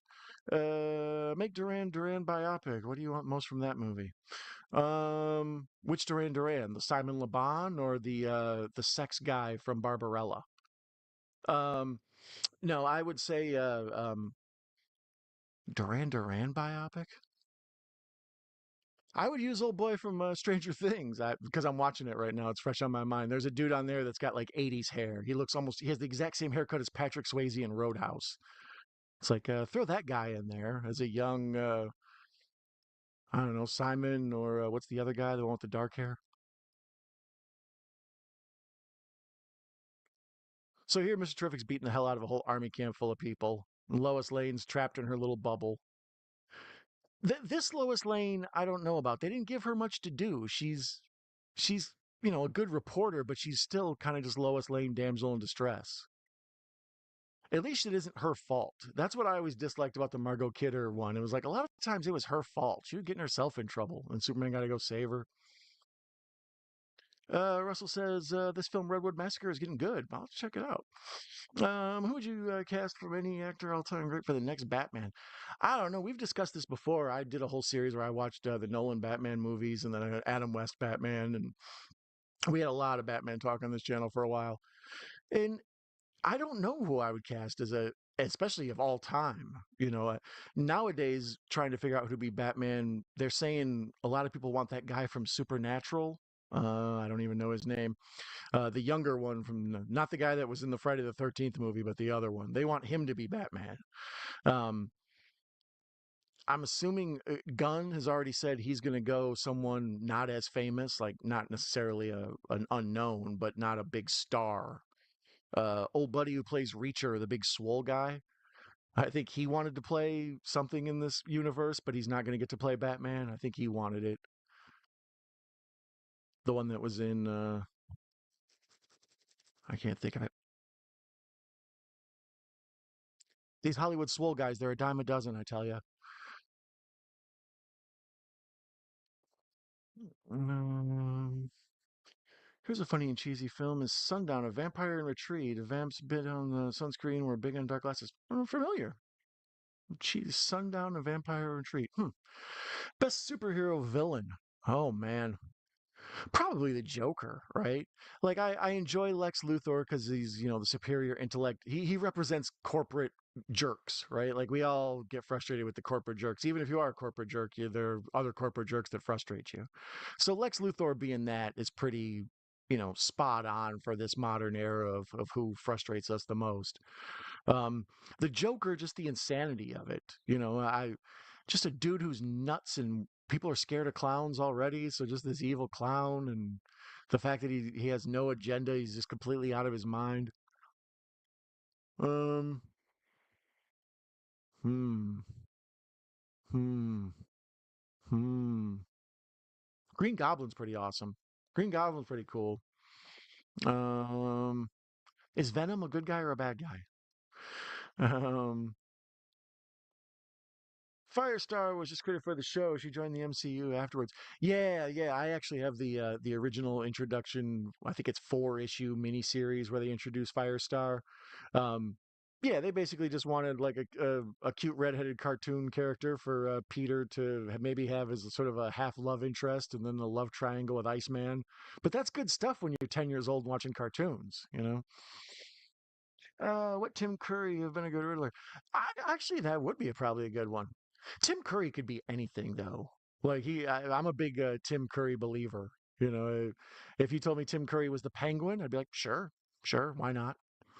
Tim Curry's Lex Luthor. It's like, is he gonna shave his head? All right, cool. Um, him as the Riddler, I don't know. I mean, to a certain extent, he's got a John Ashton. Is that his name? The guy who was Gomez on the Munster or on Adam's Family. He was Riddler for a minute with the mustache. So yeah, maybe I could see Tim Curry playing that same kind. 1978 Doctor Strange movie was Strange being played by Peter Hooton, but it was never picked up to be a show. Yeah, even that, for me to find it, I could never find the video of it. When I was, obviously my whole life I've been a movie nerd, but when I was big into comic books, I went through a thing where I tried to watch all the live action, everything I could find, the on-screen portrayals.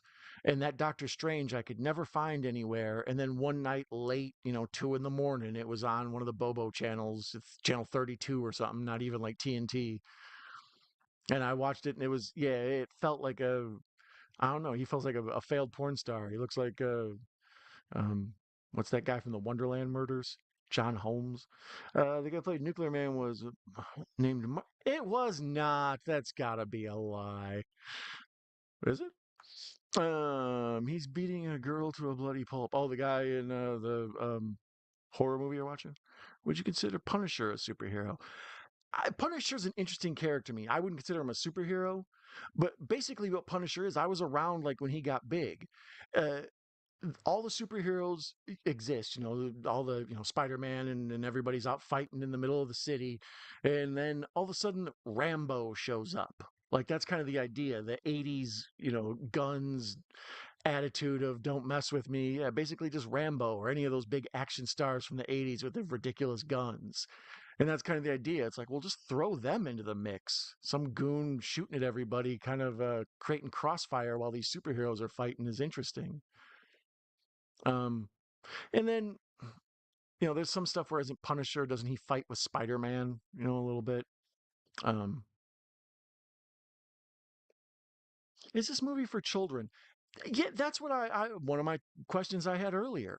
The stuff with crypto and like here where he's holding this alien baby and trying, to rescue him so the dude can get away and all that's intended for kids and family.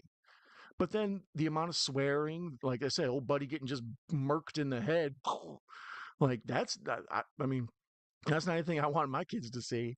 But, like I say, I was watching it in the bedroom while I was working on stuff on the computer and just had it on in the background so I'd be familiar with this. And they came in and were sitting down and loving it. They loved at the end when Lois and Clark were kissing and spinning around in the sky. I was like, really? Who knew you kids were romantics?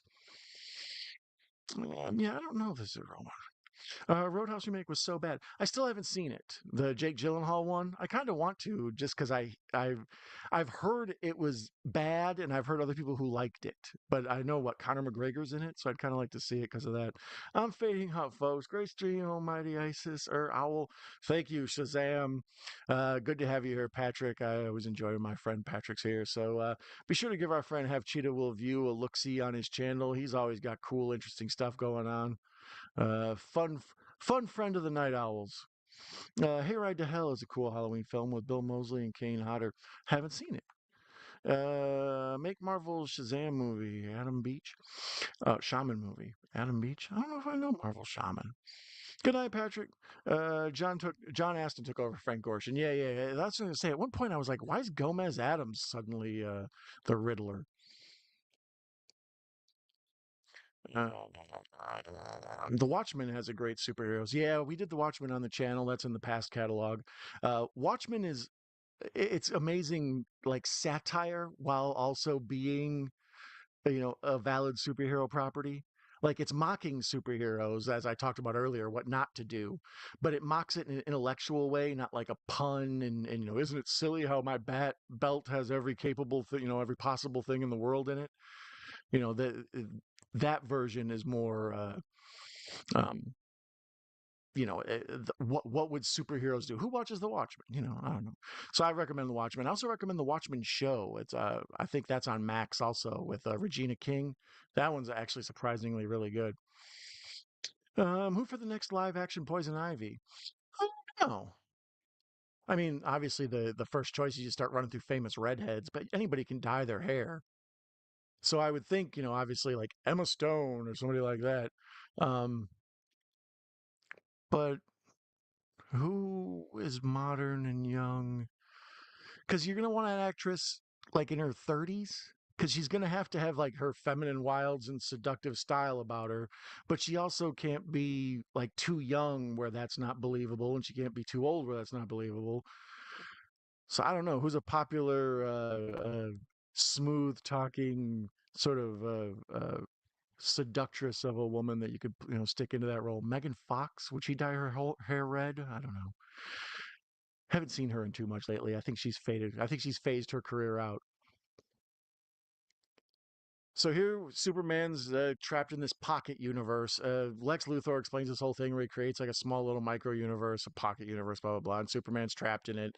So therefore, the other superheroes that this movie is overwhelmed with are out actually doing the real stuff while Superman's trying to escape here. Crypto, gotta love crypto. Invest all your money in Bitcoin. Don't take that advice. That's a total lie. Martin Starr plays the Ernie Hudson role in The Hand That Rocks the Cradle remake. The character is completely different. I know that. I didn't know they made a Hand That Rocks the Cradle remake. I was just explaining that to Mrs. Night Owl the other night about The Hand That Rocks the Cradle. I was like, "You ever seen that one?" And I was explaining the plot. She's like, "It sounds really familiar, but I don't know if I've seen that one. I've seen Lifetime movies before, so I'm familiar." Mrs. Night Owl hated this Superman movie. She was not having it at all. I don't know how many other Superman movies she's even seen, but she was walking in and out doing stuff as I was watching this, and like I said, the kids were in there seeing it too. So she sort of stopped and looked at it. She's like, it's there's no story here. It's just a bunch of action scenes strung together." I was like, "Oh, very astute analysis." It's the reason I married her. You're David Cornsweat's agent. He guarantees you will be his for 15 years. He wants to know your plan. Should you next non-DC movies be craft his roles in movie legacy? David Cornsweat. I don't know, because like I say, he's basically a mild unknown.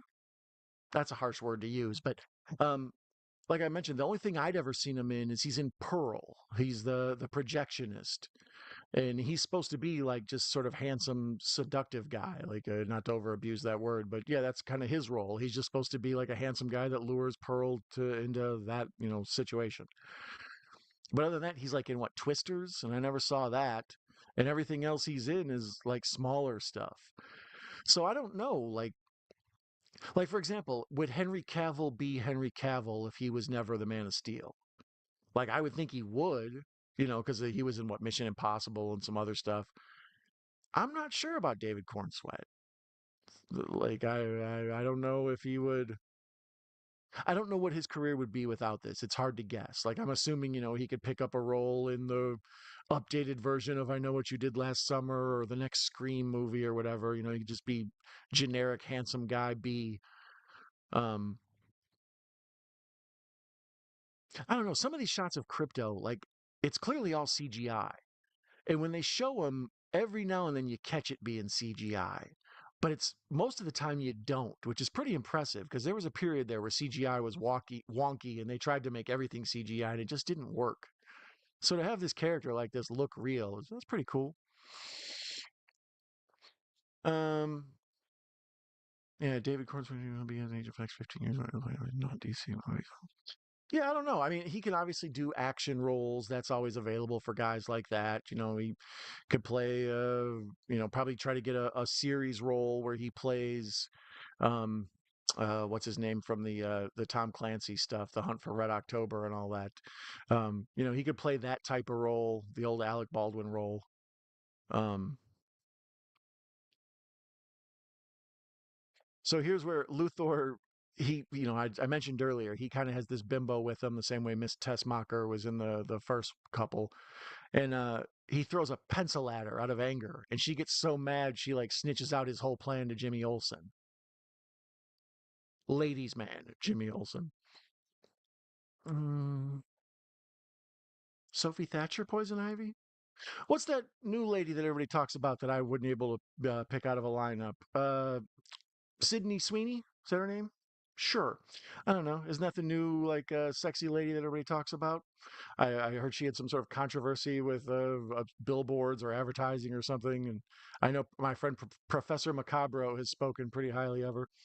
The effects of Superman look all weird with that thing over his face, and look no good for me. Which part? The part where the micro nanites or whatever, and they fill up his head and then fill up his throat and stuff. Um, my daughter's 6, and she was watching that CGI scene where he coughs out all the little nanites or whatever, and it looks like almost like spaghetti coming out of his mouth that he's like clearing out his lungs. And she's like, "Is that CGI?" And I said, "Yeah." And I said, "But if they would have made this movie when I was a kid, they didn't have computers, so they probably would have had to like take ramen and dye it black, and then have him like swallow up a bunch of it, and then play it in reverse to make it look like he was spitting all that out." And my daughter stops me and she's like, "Wait a minute. They make black ramen? Because that is definitely something I would be interested in." So apparently, my daughter really wants to try oddball ramen. I don't know. Sophie Thatcher is Poison Ivy. Let me refresh myself. Who is Sophie Thatcher?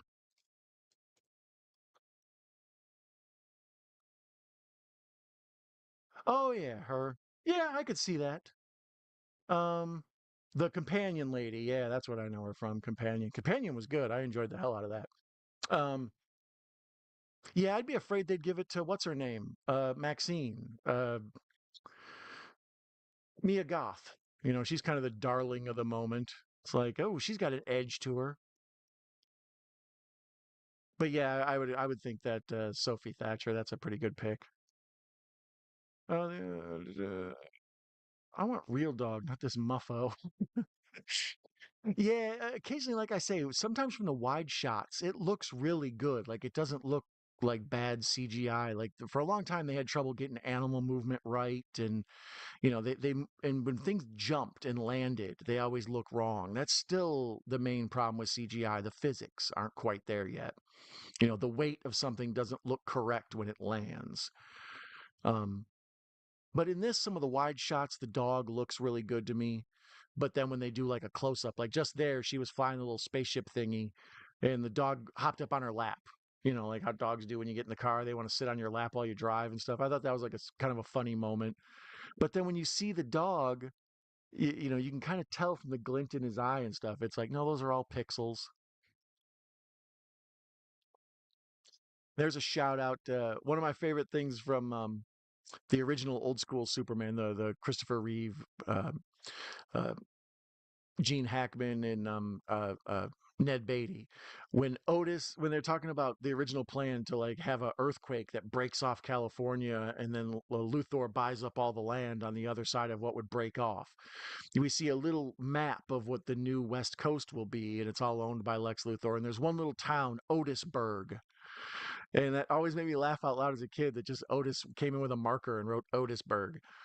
So here we see that Luthor is like, worked out this plan with this, foreign government, and he's going to get half of the country, and it's going to be Luthonia or something like that. Like, oh, classic shout out. Convicted Toronto killer as he's life sentence in court as he briefly escaped yesterday. Oh, I didn't realize that. Uh, that news doesn't make it down here, especially if he didn't get out of the country. So here we're getting down to the end. We're at the 124 mark. There is 45 minutes left, but there's a good like 10 minutes of credits at the end. I believe this has two or three post-credit sequences. There's the usual James Gunn one where like we have the rock and roll credits with like the crazy, cartoony kind of font design. Everything's very big and highlighted. And then we go to like a small after credit scene, and then they go to the regular credits, the scrollers. And then at the very end there's a little bit of um, another post credit scene. So I guess it's just two.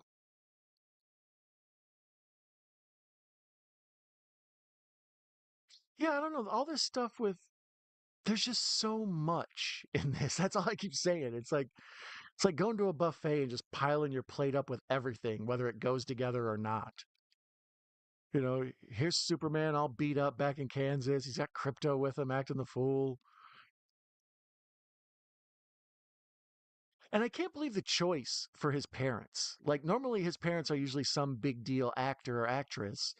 And his dad in this is a guy who's mostly like he's the guy from Identity, like the weird sort of mentally deranged guy who's being psychoanalyzed or whatever. I don't want to talk about Identity too much. Identity's like Fight Club; you can't talk about it without ruining it. Um, but yeah, this same dude, he was just like I said, I've been watching Stranger Things. He turned up in that as just like a dopey guard at the where they keep all the superheroes on that show. And it's like this is the dude you let be Superman's dad. I don't know. Uh, give him night DC super. These countries seem stupid. They are kind of stupid. Um,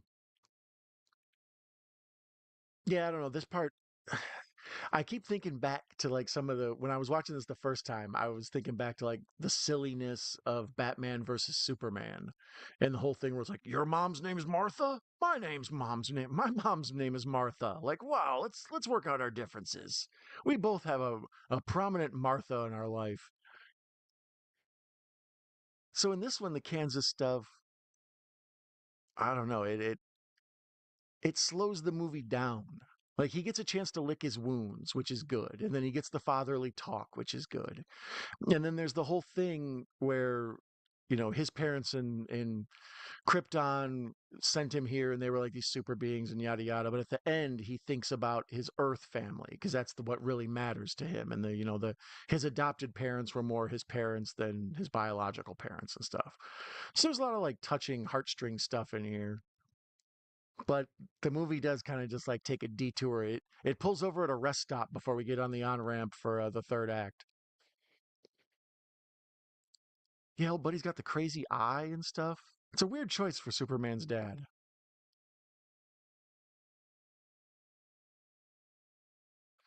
Um, Neighbor reacts to Conjuring House going up for auction video. Yeah, I heard that the Conjuring House was going up for auction. I'm a I'm fascinated by Ed and Lorraine Warren. Like I'm a skeptic in all things of that nature. So I'm fascinated them as by them as con artists more than I am as like people who led this amazing life where they saw this supernatural stuff. So like, the Conjuring house going up for sale, it's like, oh, that's the house they used to sell a bunch of books, get a bunch of 2020 interviews. Yeah, and here's the fake country from the beginning, the one that got invaded, and they're the first one to start begging for Superman to come back. The old there are no atheists in a foxhole kind of philosophy. Like things are so dire for them that they're just like, look, man, I don't care if Superman's got a secret harem. We need him back. There's the whole thing where they chant Superman, Superman. The classic Hollywood followers who of Satan, classic Hollywood actors who are followers of Satan video. I'd be interested in that. It'd probably be the people you expect, right? Nicholas Cage is actually a Satan worshiper. Uh, Ronnie James Dio. Well, of course he was. I'd be disappointed if he wasn't. Was Dave Mustaine there? The Jahanpurians don't have much hope.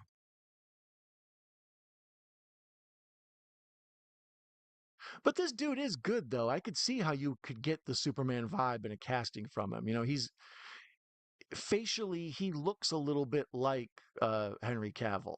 I mean, the body's not quite there yet. Cavill is like damn near a modern Superman, or like a. Of course, he's a modern Superman. He's like a Stallone or something. Like he's all buffed up. But this dude, he walks a fine line. Like there's sometimes when they show him and he looks extra swole, and there's other times when they show him he just looks like a dude.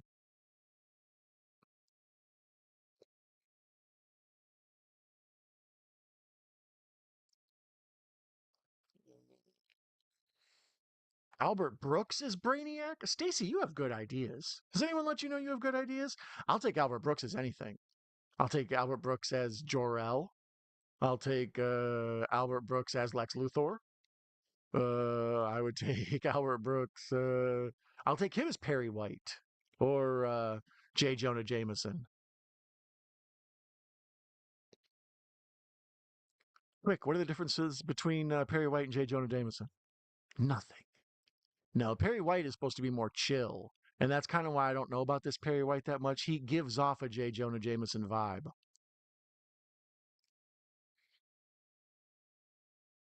I think Lois Lane family, real life, Nixium or Kate Spade's cult or whatever. Oh, Lois Lane's family. Which one? The Lois Lane from this or the old school Margot Kidder? Um, that Nexium stuff or whatever. That's one I'm gonna have to watch a documentary on. That was in the news for a minute, and I kind of caught the basic bullet points of what was going on there, but I never got deep into it. Leprechaun's Bride. You have to be fucking kidding, right? Albert Brooks was in Taxi Driver. He was. What did he play in Taxi Driver? Oh, that's right. He's Sybil Shepherd's boyfriend or whatever, the dude that or whatever, the guy that's like trying to convince her, trying to get with her, but it's not going anywhere. And then when she sees he's hanging out with Travis, she's like, "What the hell?" Julie Haggerty for Commissioner Gordon ASAP. Now, see, that's good. That's good casting. I made Mrs. Night Owl watch Airplane one day when there was nothing else on. I was like, "Here, have you ever seen this?" And she was watching it a little bit. She's like, "This seems like the type of movie you would like." It's like, of course, because it's brilliant. This is a very comic book scene to me, but it's sort of fun where the little space pod thing is on the edge of the building. I'm assuming the Daily Planet, and it goes to the edge, and then it sits there like a Warner Brothers cartoon, and then it falls off, and we're like, "Oh no!" And then all of a sudden we see it fly back up. Very Bugs Bunny ish.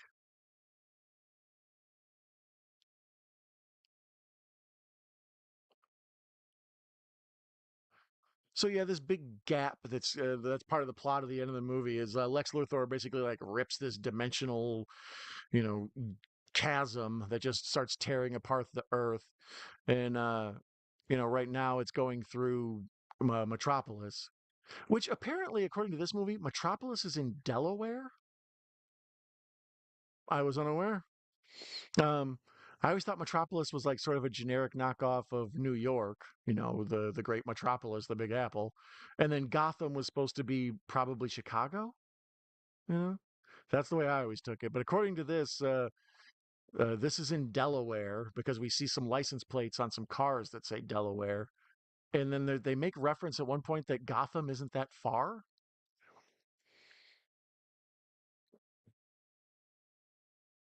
I don't know what happened with that Superman idea. Greetings and salutations, Professor. Welcome, my friend. Good to see you here. Favorite of the channel and favorite of your host. Love me some Professor Macabro. So yeah, now we're heavily into the third act. Everybody's trying to get out of Gotham because this big dimensional rift is getting going through the middle of it, and all these people are riding through the bridges. So we got about 40 minutes left. Let me see where we're at. We have 35 minutes left. What would happen if they didn't nuke the town in Return of the Living Dead? Mm, Zombie outbreak across the world? What would be your favorite cinemas in Metropolis? Oh boy. Um, I would say anywhere that isn't in the middle of this giant rip that's going through the center of the town. That was one of the things, I don't know, when I saw, I guess it was what, Man of Steel, right? Where the building collapses and it's real heavy duty 9/11 vibes. Like I remember the footage of everything that going down, and that's what a lot of people felt like, the building being destroyed and all these people being crushed underneath rubble and stuff. It was like a little too soon. Here, the whole thing with them trying to get out of Metropolis across bridges, that feels a little bit like Dark Knight Rises, but not a lot because there's that big, rip in the middle of the world going on.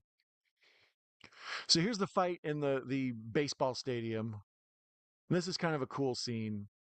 Superman's Americana, so of course you got to have a baseball field fight. What's more Americana than that? And we see that Metropolis has the Metropolis Meteors.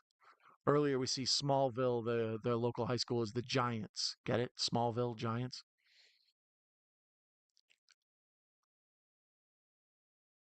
Yeah, Superman basically getting his ass kicked again. He takes a lot of punches that hurt him bad. Part of me likes that, and part of me is confused by it. It's like it doesn't feel like that's Superman. But hey, our friend Guy is here. Hey there, Don. Hopefully surviving all the Kimmel drama. I'm for freedom of speech. Glad to see you. Yeah, that one's been all over the news and everything. I don't know. I don't know enough about it. I've heard some people say he said absolutely nothing, so the whole thing's ridiculous. And I've heard other people say, well, he should watch his mouth. So I don't. I agree. The Big Apple is Metropolis and Gotham was Chicago or the Bronx. Yeah, that's what I always took it as is, that Chicago is a little bit darker than New York, which is strange because most people think of New York as so tough or whatever. But, New York's the big city with all the skyscrapers and, the Daily Planet and all this and Superman, with the Empire State Building, all that just feels right. And then Gotham, lots of, underbelly, organized crime and stuff. Chicago has a pretty, I mean, if that was real and not just the stuff of Hollywood fiction, please don't shoot me. If it wasn't that, then yeah, Chicago has a lot of it. All right. Hey everyone, please make sure to show down. Please hit the like button and especially on the replay. Thank you, Guy. I appreciate that. Yes, be sure to hit the like button. Thank you for doing so. And make sure you subscribe if you're not. I'm on the push to 1,000 subscribers. I would like to get there before the end of the year. So that would be a lovely Christmas present for me. Thank you. Guy says, hi, Sonny. Yes. Um, should bats be used in Batman movies more to help the people fly? No. Batman doesn't really touch a lot on bats until the Christopher Nolan one. Like the Christopher Nolan one, there's hella bats. There's a few bats in the Michael Keaton stuff where what is it? Kim Basinger says like, "Oh, bats," but they're not like heavy duty. The Batman Begins has a whole sub thing with bats, and then there's the part where he gets trapped in the building and he presses that little button and all the bats show up and there's like a bat tornado and stuff. So here's this crazy part where these nanites crawl over Superman's head and into his throat and down his lungs. So he can't breathe because he's basically just been overrun by these little micro robots. So he flies way up out of the atmosphere into outer space where he's floating, and then he turns around and flies straight down into the earth, and he uses like the re-entry heat to burn up the things on his face. Then he slams into the ground. It's like, damn, Superman, be more gentle with yourself. The like has been smashed. Thank you, Professor. I appreciate that, buddy. What's your favorite DC scenes in movies so far? What are your hopes and dreams for your favorite DC scenes of tomorrow? Um, like I say, I'm a big Batman guy, so I've seen, all basically everything Batman on screen, and there's been a lot of awesome moments in that. You know, um, the Scarecrow and Batman Begins like blew me away. The idea that they went that scary for a Batman movie. That's what I'm hoping for with the Clayface stuff. Is like I want to be genuinely like kind of creeped out and scared by a superhero movie. Um, what else for DC? The Wonder Woman No Man's Land was pretty cool. It was a little too on the nose. Like the whole thing where it's like, oh, no man can cross there. It's like, she's not a man. It's like, yeah, we get it. Thank you. But that was a pretty awesome scene. Um, right after 9/11, when Spider-Man had that whole thing, and the people, Spider-Man gets hemmed up, and the people of New York say like, "You mess with Spider-Man, you mess with us." Like I remember, that was kind of a metaphorical thing of everybody rallying around America at that time. That was kind of a touching goosebump moment. Um, basically anything from Superman 2. To this day, I'll still just I'll tell an asshole, kneel before Zod. Um, Very little from that recent DC run was memorable. Like it was cool to see the Superman Buster, whatever you want to call it, the bat suit where he's all, roboed up so he can fight Superman, the old Frank Miller thing. That was cool to see in live action, but so much of that universe wasn't memorable to me. A lot of people liked, the Aquaman movies. I was just like, it used to be a joke that Aquaman would ever be made into a movie. Entourage has like 2 seasons worth of jokes about it. There's the black ramen scene I was talking about earlier. Quick, wake my daughter up. She would love this shit. Um, I agree, Sonny, but it doesn't remind people to check. Yeah, I appreciate you guys so much. Spider-Man, Spider-Man, what does ever a spider can, right? Great cartoon. Yeah, that was a classic. My love for superheroes really comes from being a little kid and just having it bombarded down my throat. Like, in the late 70s, early 80s, superhero properties were, probably right there behind Star Wars as like the biggest thing you could be into. So, the Spider-Man cartoons, the old Batman cartoons. I remember even Bozo in the morning would have little clips of Spider-Man and Fantastic Four. So here we see Ultraman gets his mask pulled off, and it's just a long-haired, mulleted version of this Superman. And he realizes that he's had his DNA jacked and had a clone made out of him. Like I say, there are some people on the internet and threads arguing whether or not this is basically Bizarro Superman. They don't call him that in this, so I don't think he is, but he does have sort of a goofy off look about him. Go cha cha cha baby. Is Kristen Wiig the worst DC villain performance thus far? Pretty bad. Wonder Woman 84 really let me down because I thought Wonder Woman 1 was actually pretty entertaining, and it was cool to see like Princess Buttercup is now like the warrior queen, and um even old boy Captain Kirk was really, really good in that movie. Chris Pine, is that his name? Uh, all those people, they did a good job. That first movie caught me off guard because I had low expectations. And then the second one, I'm like, oh, it's got Pedro Pascal and stuff. It's going to be good. And it was just, yeah, it felt like a cousin to the Barbie movie or something. There's just a lot of scenes of like her dressing up Ken and them flying in the invisible jet, all like happy and stupid for no reason. I was like, this, it started to get into the cornball stuff that some of this does that I'm not sure you can build an entire universe around. I thought this part was cool where Superman's fighting Ultraman and they both crash into what looks like a convention center. I had wished that like some sort of horror con or movie con, Comic Con would be going on. That would have like I don't know added a little bit of life to it. They may have thought of that. They just didn't have the budget for it. But like right now, if there was just a bunch of people in cosplay and a bunch of booths, destroyed in this, that would be pretty awesome. But no one ever listens to me, and why should they? Should have been Bizarro, just saying. Yeah, I mean, there are some people who argue that that is Bizarro, and in the later movies he'll show up, and that's when they'll sort of designate him as that. But what happened to the old rigid line faces, Reboot Yogi live action? Yogi Bear or Yogi Berra? Because I would be down for either. I love a good baseball catcher with funny jokes, and I love a picnic basket stealing bear. Ain't that right, boo boo? That's a spot on Yogi. The old Hercules cartoon. Hey Hercules. I don't know if I ever saw the old Hercules cartoon. We had discussed Hercules on one of my previous streams. I don't remember which one it was. Here's your scene, Stacy, where Guy Gardner's got the giant green hands coming up from the dirt and getting rid of all the tanks and jets and jeeps and stuff, and it's just a bunch of middle fingers. It's funny in its own unexpected way, but for this movie that's walking a fine line of being family friendly, I don't know if it belongs there.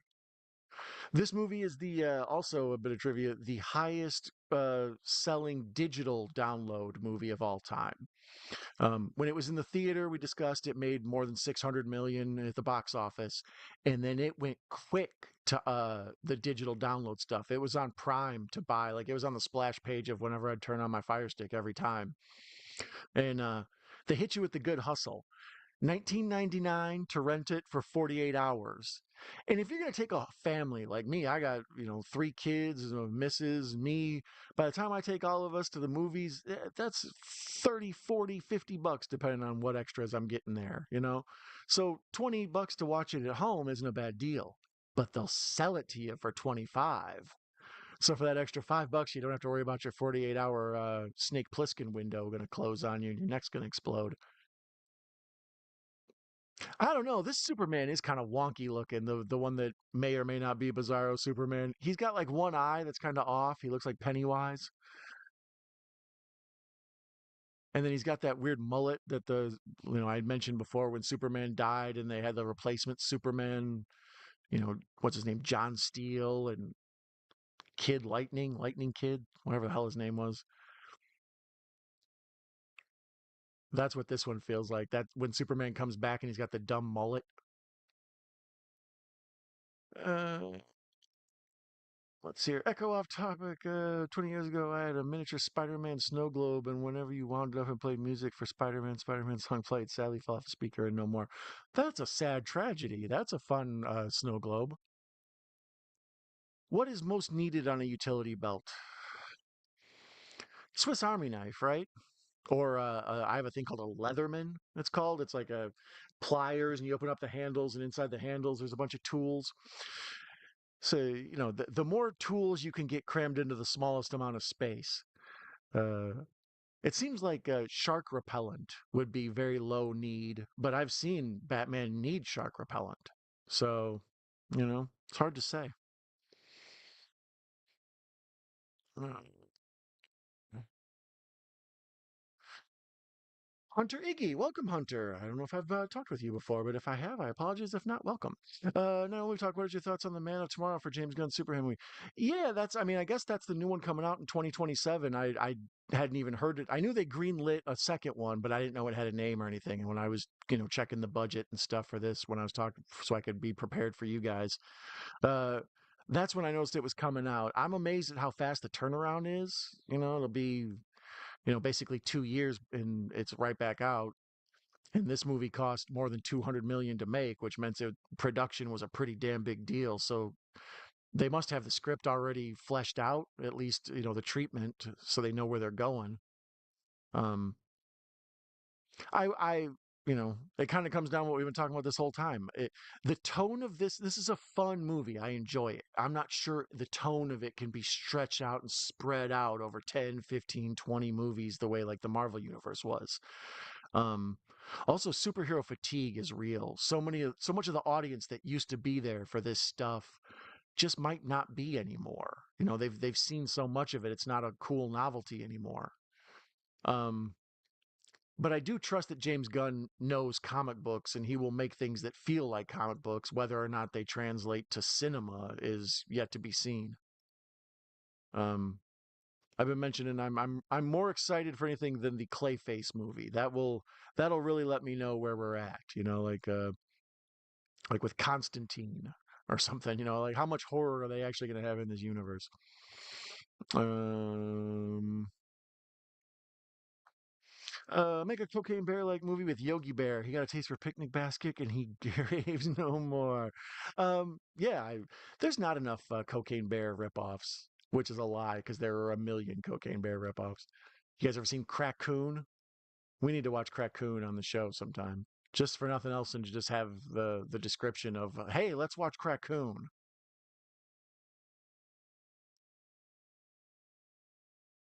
So now here, all these super villains show up. These sort of task robots or whatever. And that's classic superhero panel shot where he punches the dude and the teeth come out and you can actually see like the roots of the teeth, but they do it in a slow mo. Like that feels like a panel from a comic book with the guy with the twisted, rubbered up face and his teeth flying out.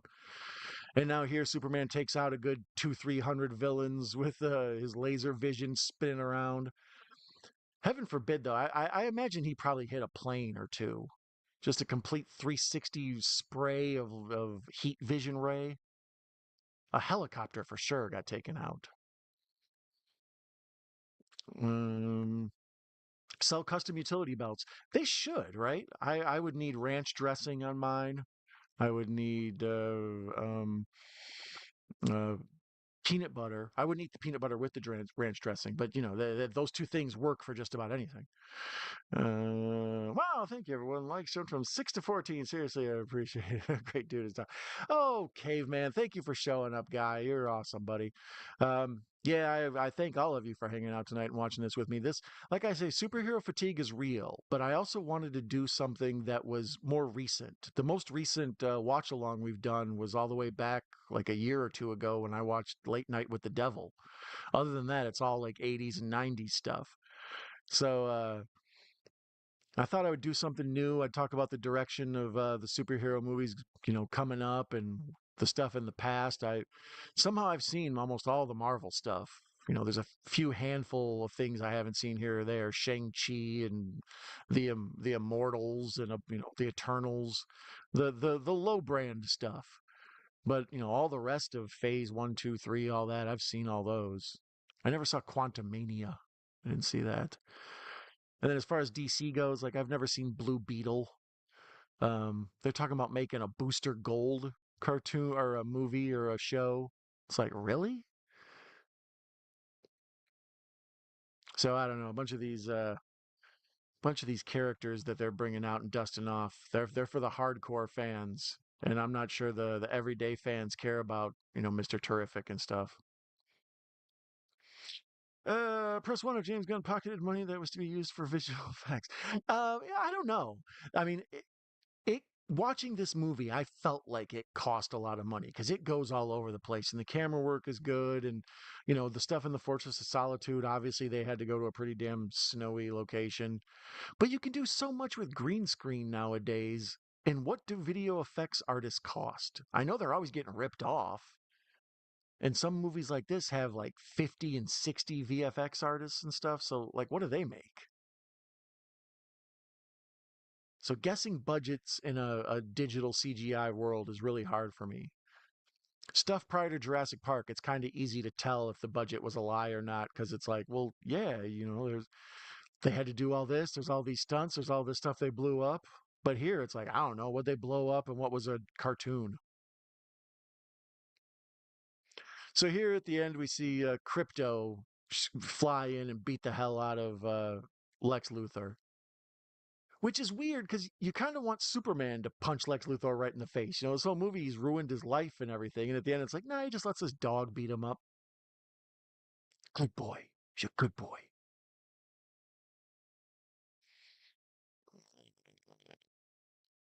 And then Stacey pressed one.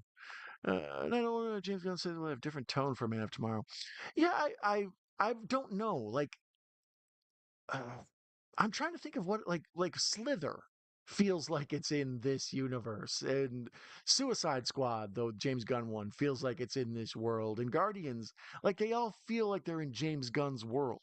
So I don't know if I've seen James Gunn do a different tone yet. Um, I believe he probably could, but he kind of has those, everybody talks about his trauma background, even though it wasn't as impressive as most people would act like it is. He's got, a campy, goofy, kitschy style to him, like there he can't help himself with silliness.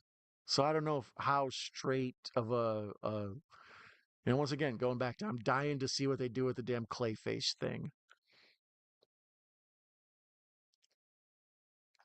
Having finally seen this recently in Fantastic Four, I liked them both. They were fun, popped with colorful characters, and they were not mega ultra dark and gritty for dark and gritty's sake. Yeah, that's one of the things that jumped out at me about this is it is bright and fun and big. That's why we were discussing if it's a family movie or not. Like it feels like this is something that should be for, a 10-year-old. My kids are a little bit younger than that and they liked it, but it's, you know, it it feels almost like it's a PG-13 movie, and I think the people beyond that might be, have superhero fatigue. And especially if another Superman hero, another one's coming out in 2 years, and then in between we're gonna have, the Supergirl movie if it comes out before then or after. I don't know. I know that's one of their next properties they're working on, which is surprising because most people think Supergirl is a not as desirable property. Instead, they're like going full force with her. Which is smart. I mean, it'll bring in a female audience. I would think you can make kind of a girls just want to have fun, silly, I don't know, not Sex in the City, but you get what I'm saying. More female geared superhero type movie when you might be able to bring in a slightly different audience. Ideally, with superheroes, you'd want it to be what do they call it, 4 quadrant, 5 quadrant, whatever, where it's like there's the fans, there's the people who are sort of vaguely familiar with the product, there's the people who will go no matter what, plus the children and all that.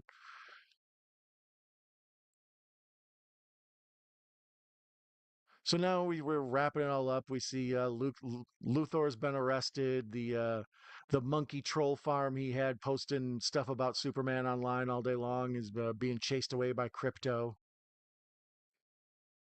That would have been pretty cool if when Luthor got in that Hummer to be driven off, he spray painted his mouth with chrome. He's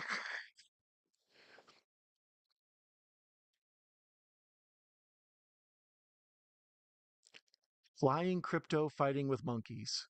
That's like a Mad Libs answer. Make a Dick Tracy Batman team up movie. Dick Tracy was a little before my era. I mean, I saw the Warren Beatty one or whatever, but the original old school Dick Tracy stuff that was more like from my dad's era. And I don't know if there's been enough interest in that character after the Warren Beatty Madonna stuff. Um, I mean, I know that Dick Tracy in general is like a old newspaper mainly than anything comic book panel, and I'm not sure the newspaper comics translate anymore. I don't know. That's a good question. That's the same with like Zorro. I mentioned Zorro earlier. It's like I don't know if Zorro translates to anybody but the Latin community, even though he's so cool. Batman's kind of stolen from Zorro.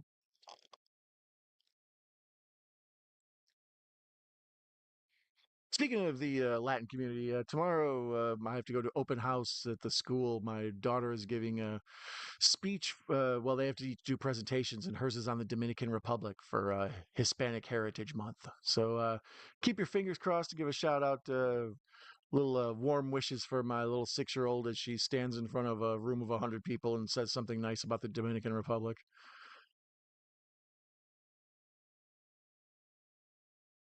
So here's the end. My kids love this part. They thought it was touching, where after it's all said and done, Superman and Lois have this kind of make out scene, and then we pull back and see that he's flying as they're spinning around, kissing. Looks like something directly off like the cover of a comic book or like the last, big full page in a comic book. But this is a problem that superhero movies have, but a lot of movies have. It's got like 3 endings. right? Like here, where they're kissing inside the Daily Planet or whatever, and then they're spinning up, and we get that pull away shot, and it's very majestic, and the music's playing, and all is right in the world. Credits. The monster's over. The monster's defeated. The movie's over. We're done here. What are you wasting time for? But now we're back in the Fortress of Solitude, and Superman's talking with robot number 4, voiced by Alan Tudyk, and that's the whole thing. Like I say, it's like, why the hell did he need guards and robots? It's like that Kevin Smith story. It's crazy. Condoms would be a great addition to his belt. After all, no one wants to deal with a fuzzy spider egg. Good point, especially when thwarting saving damsels and getting a quickie. Guy, he knows. He thinks big picture. So here's where Supergirl comes in. And this is a totally different take. The last Supergirl we saw from the Flash, she was like basically like not to bring up Stranger Things again, but that's what she was. She was 11. She's the little girl trapped in a prison her whole life, and she is all powerful, so it made her like crazy, and she has all these rage issues and shit. So here, this one shows up, and she's like a drunk party girl, and she's played by the girl who's in House of the Dragon, the Game of Thrones spinoff. She's good casting. I could see how people would think she would be a big deal within a few years. So it's good to get ahead of her. Okay, now I'm confused. Superman's robots, all right, they're all numbered, and this number 4, he wants to be called Gary from now on. So it's supposed to be like, oh, he's like Johnny Five or something. He's a robot, but he wants to feel like a person. So there's 4 of these robots floating around, and one of them's wearing 22 on his chest. What? So are there 22 of these robots, or did you just randomly number them? Is it 4, 12, 22, 65, hut, hut, hike? Lex got arrested and marched off meekly. Yeah, that's kind of the thing, though. That's Superman and Batman do that same hustle, and the Peacemaker was making a joke about that, about how what kind of hero just arrests these villains and then lets them go to jail and break out so they can go back to murdering people. If they were real heroes, they would kill these guys. So yeah, the same way Batman is forever just in this constant cycle of sending these folks away. All right, so there we see the touching ending I had mentioned before. He identifies that his real family that he longs for and has all these fond memories for isn't his biological parents, but his Kansas parents. Martha and Jonathan Kent, or I think that's her name. Also, the credits here, they do the classic sort of Alexander Salkind one that they used to do in the Christopher Reeve ones where the letters spin and they have like the crazy, the lines all around them and everything. When you press play on HBO for this, the HBO logo is done in this, and it plays the Superman sound instead of the HBO. Instead, they play like kind of a Superman beat, and the HBO logo does that.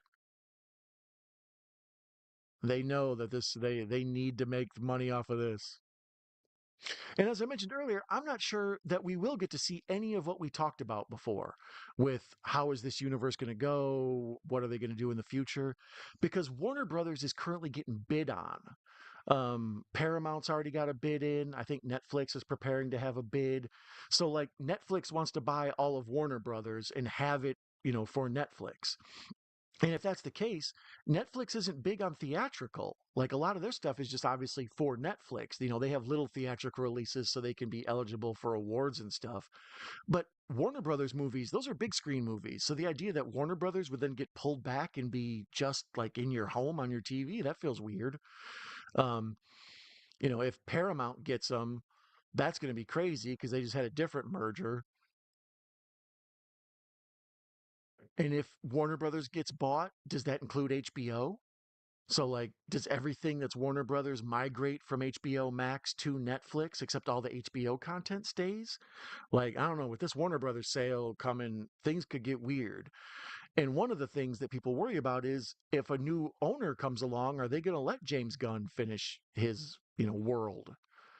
And there's no, somebody could just bring in someone new that they like better. I had a dinner party with Kevin Smith, and he explained how he should do this, and he's in charge of the universe now. So there's one of the post-credit scenes I was talking about, the first one where we see Superman and Crypto sitting on, sitting in outer space, I think on the moon, looking back at Earth as the sun sets over. It's kind of a pretty scene, and he's just sort of playing with the dog. Original Superman theme by John Williams. Cast and order of appearance: Superman, Gary, Superman robot, Jor-El, Laura, Superman robot, engineer, Eve Tessmacher. So she is Miss Tessmacher. Okay, I didn't know that. I was confused. I was like, I like the old school, Miss Tessmacher. Miss Tessmacher! So for her to be Eve throughout all this, it confused me. Okay, that makes sense. So she is Eve Tessmacher. Gotcha. Sadly, Warren Beatty is still the rights owner. He hated his portrayal in the film, wants to prevent it from happening in his lifetime. Oh, I didn't realize that Warren Beatty is the rights owner of Dick Tracy. That's interesting. Go back to time and resurrect Mike Nichols and give Mike Nichols control of DC, right? If nothing else, he has a really good name. Brought to you by Don Nichols. Yo, Mr. Bones, what's up, my friend? Glad to see you here. Bones is a frequent homeboy collaborator, friend of the channel. Be sure to check out Mr. Bones. Always with the cool stuff. Cool guy, cool people. Love me some Bones. So yeah, we're in the scrolly credits now. We're waiting for the second post-credits scene. There is approximately 6 minutes left to 2:03:39. Discreet poison, Warren Beatty, and legally arrest away the Dick Tracy rights. You could just, yeah, I could see that happening. Annette Benning could poison him or something. Pan, you get it. All the best wishes for your gremlin. Thank you, Professor. Yeah, she's an awesome kid. And I feel bad because she's now the middle kid. She spent her whole life as the baby, and now that we have a baby, she's now the middle daughter. So sometimes I feel like she gets neglected. So I'm always proud of her. She's good in school, and yeah, last year she had to give a speech on Martin Luther King, and she killed it. She got a standing ovation. So hopefully she'll have the same. Professor, Mr. Bones. Ms. Bones, we need to cast Professor in a superhero movie. You can be the villain. I would go for that. I didn't like kaiju part, lazy. Um, I think part of that's a lot of people really loved, at least I did too, in the Suicide Squad, the James Gunn version. The whole thing was Starro with the people with the zombie stars on their face and the giant star monster. I think that was such a hit that James Gunn may have kind of went back to the well on that. Like, oh, we need giant monsters in the middle of a city falling down. That just adds to it. Sounds good, Ek. Mecha Bro would make a great villain. I agree. Gunn, greedy, and lazy. Oh, I can't go that far, Stacy. I like James Gunn. I don't know if this is going to work for him, but going by like I say, the Guardians, and then the Suicide Squad, and then Slither. Slither's pretty awesome, but I don't know. Yeah, I don't know if this is going to work for 10, 15 movies. We'll see. Never can tell. Never can tell. Hey Bones, hey Russ. Gary hangs out with David from Prometheus. David, yeah, I think they do. The hot superhero goth chicks versus the evil professor. Yeah, that's how he would prefer it. Uncancel Gerard Depardieu and make him Mr. Freeze. See, look at you. That's a good answer too. Is he capable enough? Is he still healthy enough to play a whole action movie? But I would let the hot superhero goth chicks beat the shit out of me because kinky, right? Netflix isn't big on physical either. They like to keep movies captive. Yeah, that's another thing. If Netflix buys Warner Brothers, are they going to put these movies out on home media? Disney does. They put out their Star Wars and their superheroes and stuff. But this Warner Brothers stuff, will Weapons ever get a physical release, or will it just end up on Netflix? And Prime, Amazon, their streaming channel, they already bought MGM. Like, I believe they own the entire MGM library.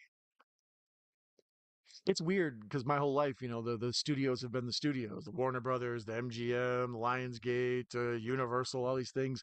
And they just started swallowing each other up. And Disney buys Miramax and all this stuff. And then eventually there's like four companies. It's like, what happened to the 20 or so when I was a kid?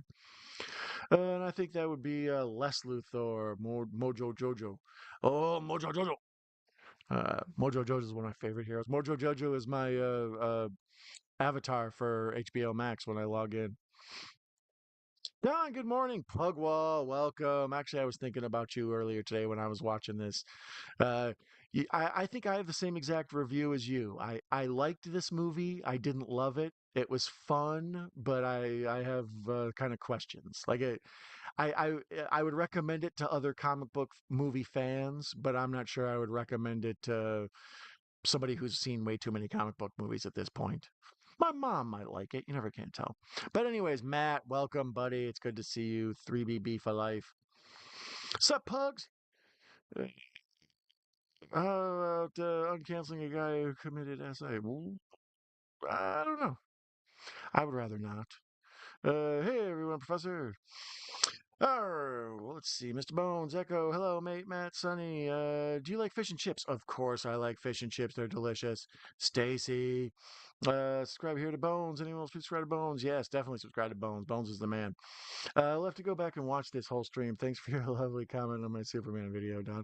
Oh, Matt, I always value you. You're both fun and thoughtful. You're my kind of people. British raised love fish and chips with mushy peas. I don't know about the mushy peas. I'll eat peas with fish and chips, but hey, caveman, long time no see. Yeah, I was happy to see Guy too. Guy's been kind of missing in action for a while. I know he has health problems off and on, and Mrs. Caveman does too. So the two of them, I don't get to see enough of them. My village just won an award for their chippy. Nice. Make career opportunities Lego sequel. Um, yeah, anything with Jennifer at that age. Yeah, she was pretty wrong. Mojo Jojo is also my Max avatar, right? Mojo Jojo. Sometimes when the kids say something that frustrates me, instead of swearing, I'll just mumble Mojo Jojo because it sounds like a swear word. Yeah, Mojo Jojo. So now here's the final post-credit sequence. Mr. Terrific and Superman are like standing here looking at the building that they pushed back. There was a big rip through Gotham and all these buildings and streets got torn apart. And they're looking at one building and it's not quite lined up right. It's just a little off. Mr. Terrific, he's not as terrific as he thinks he is.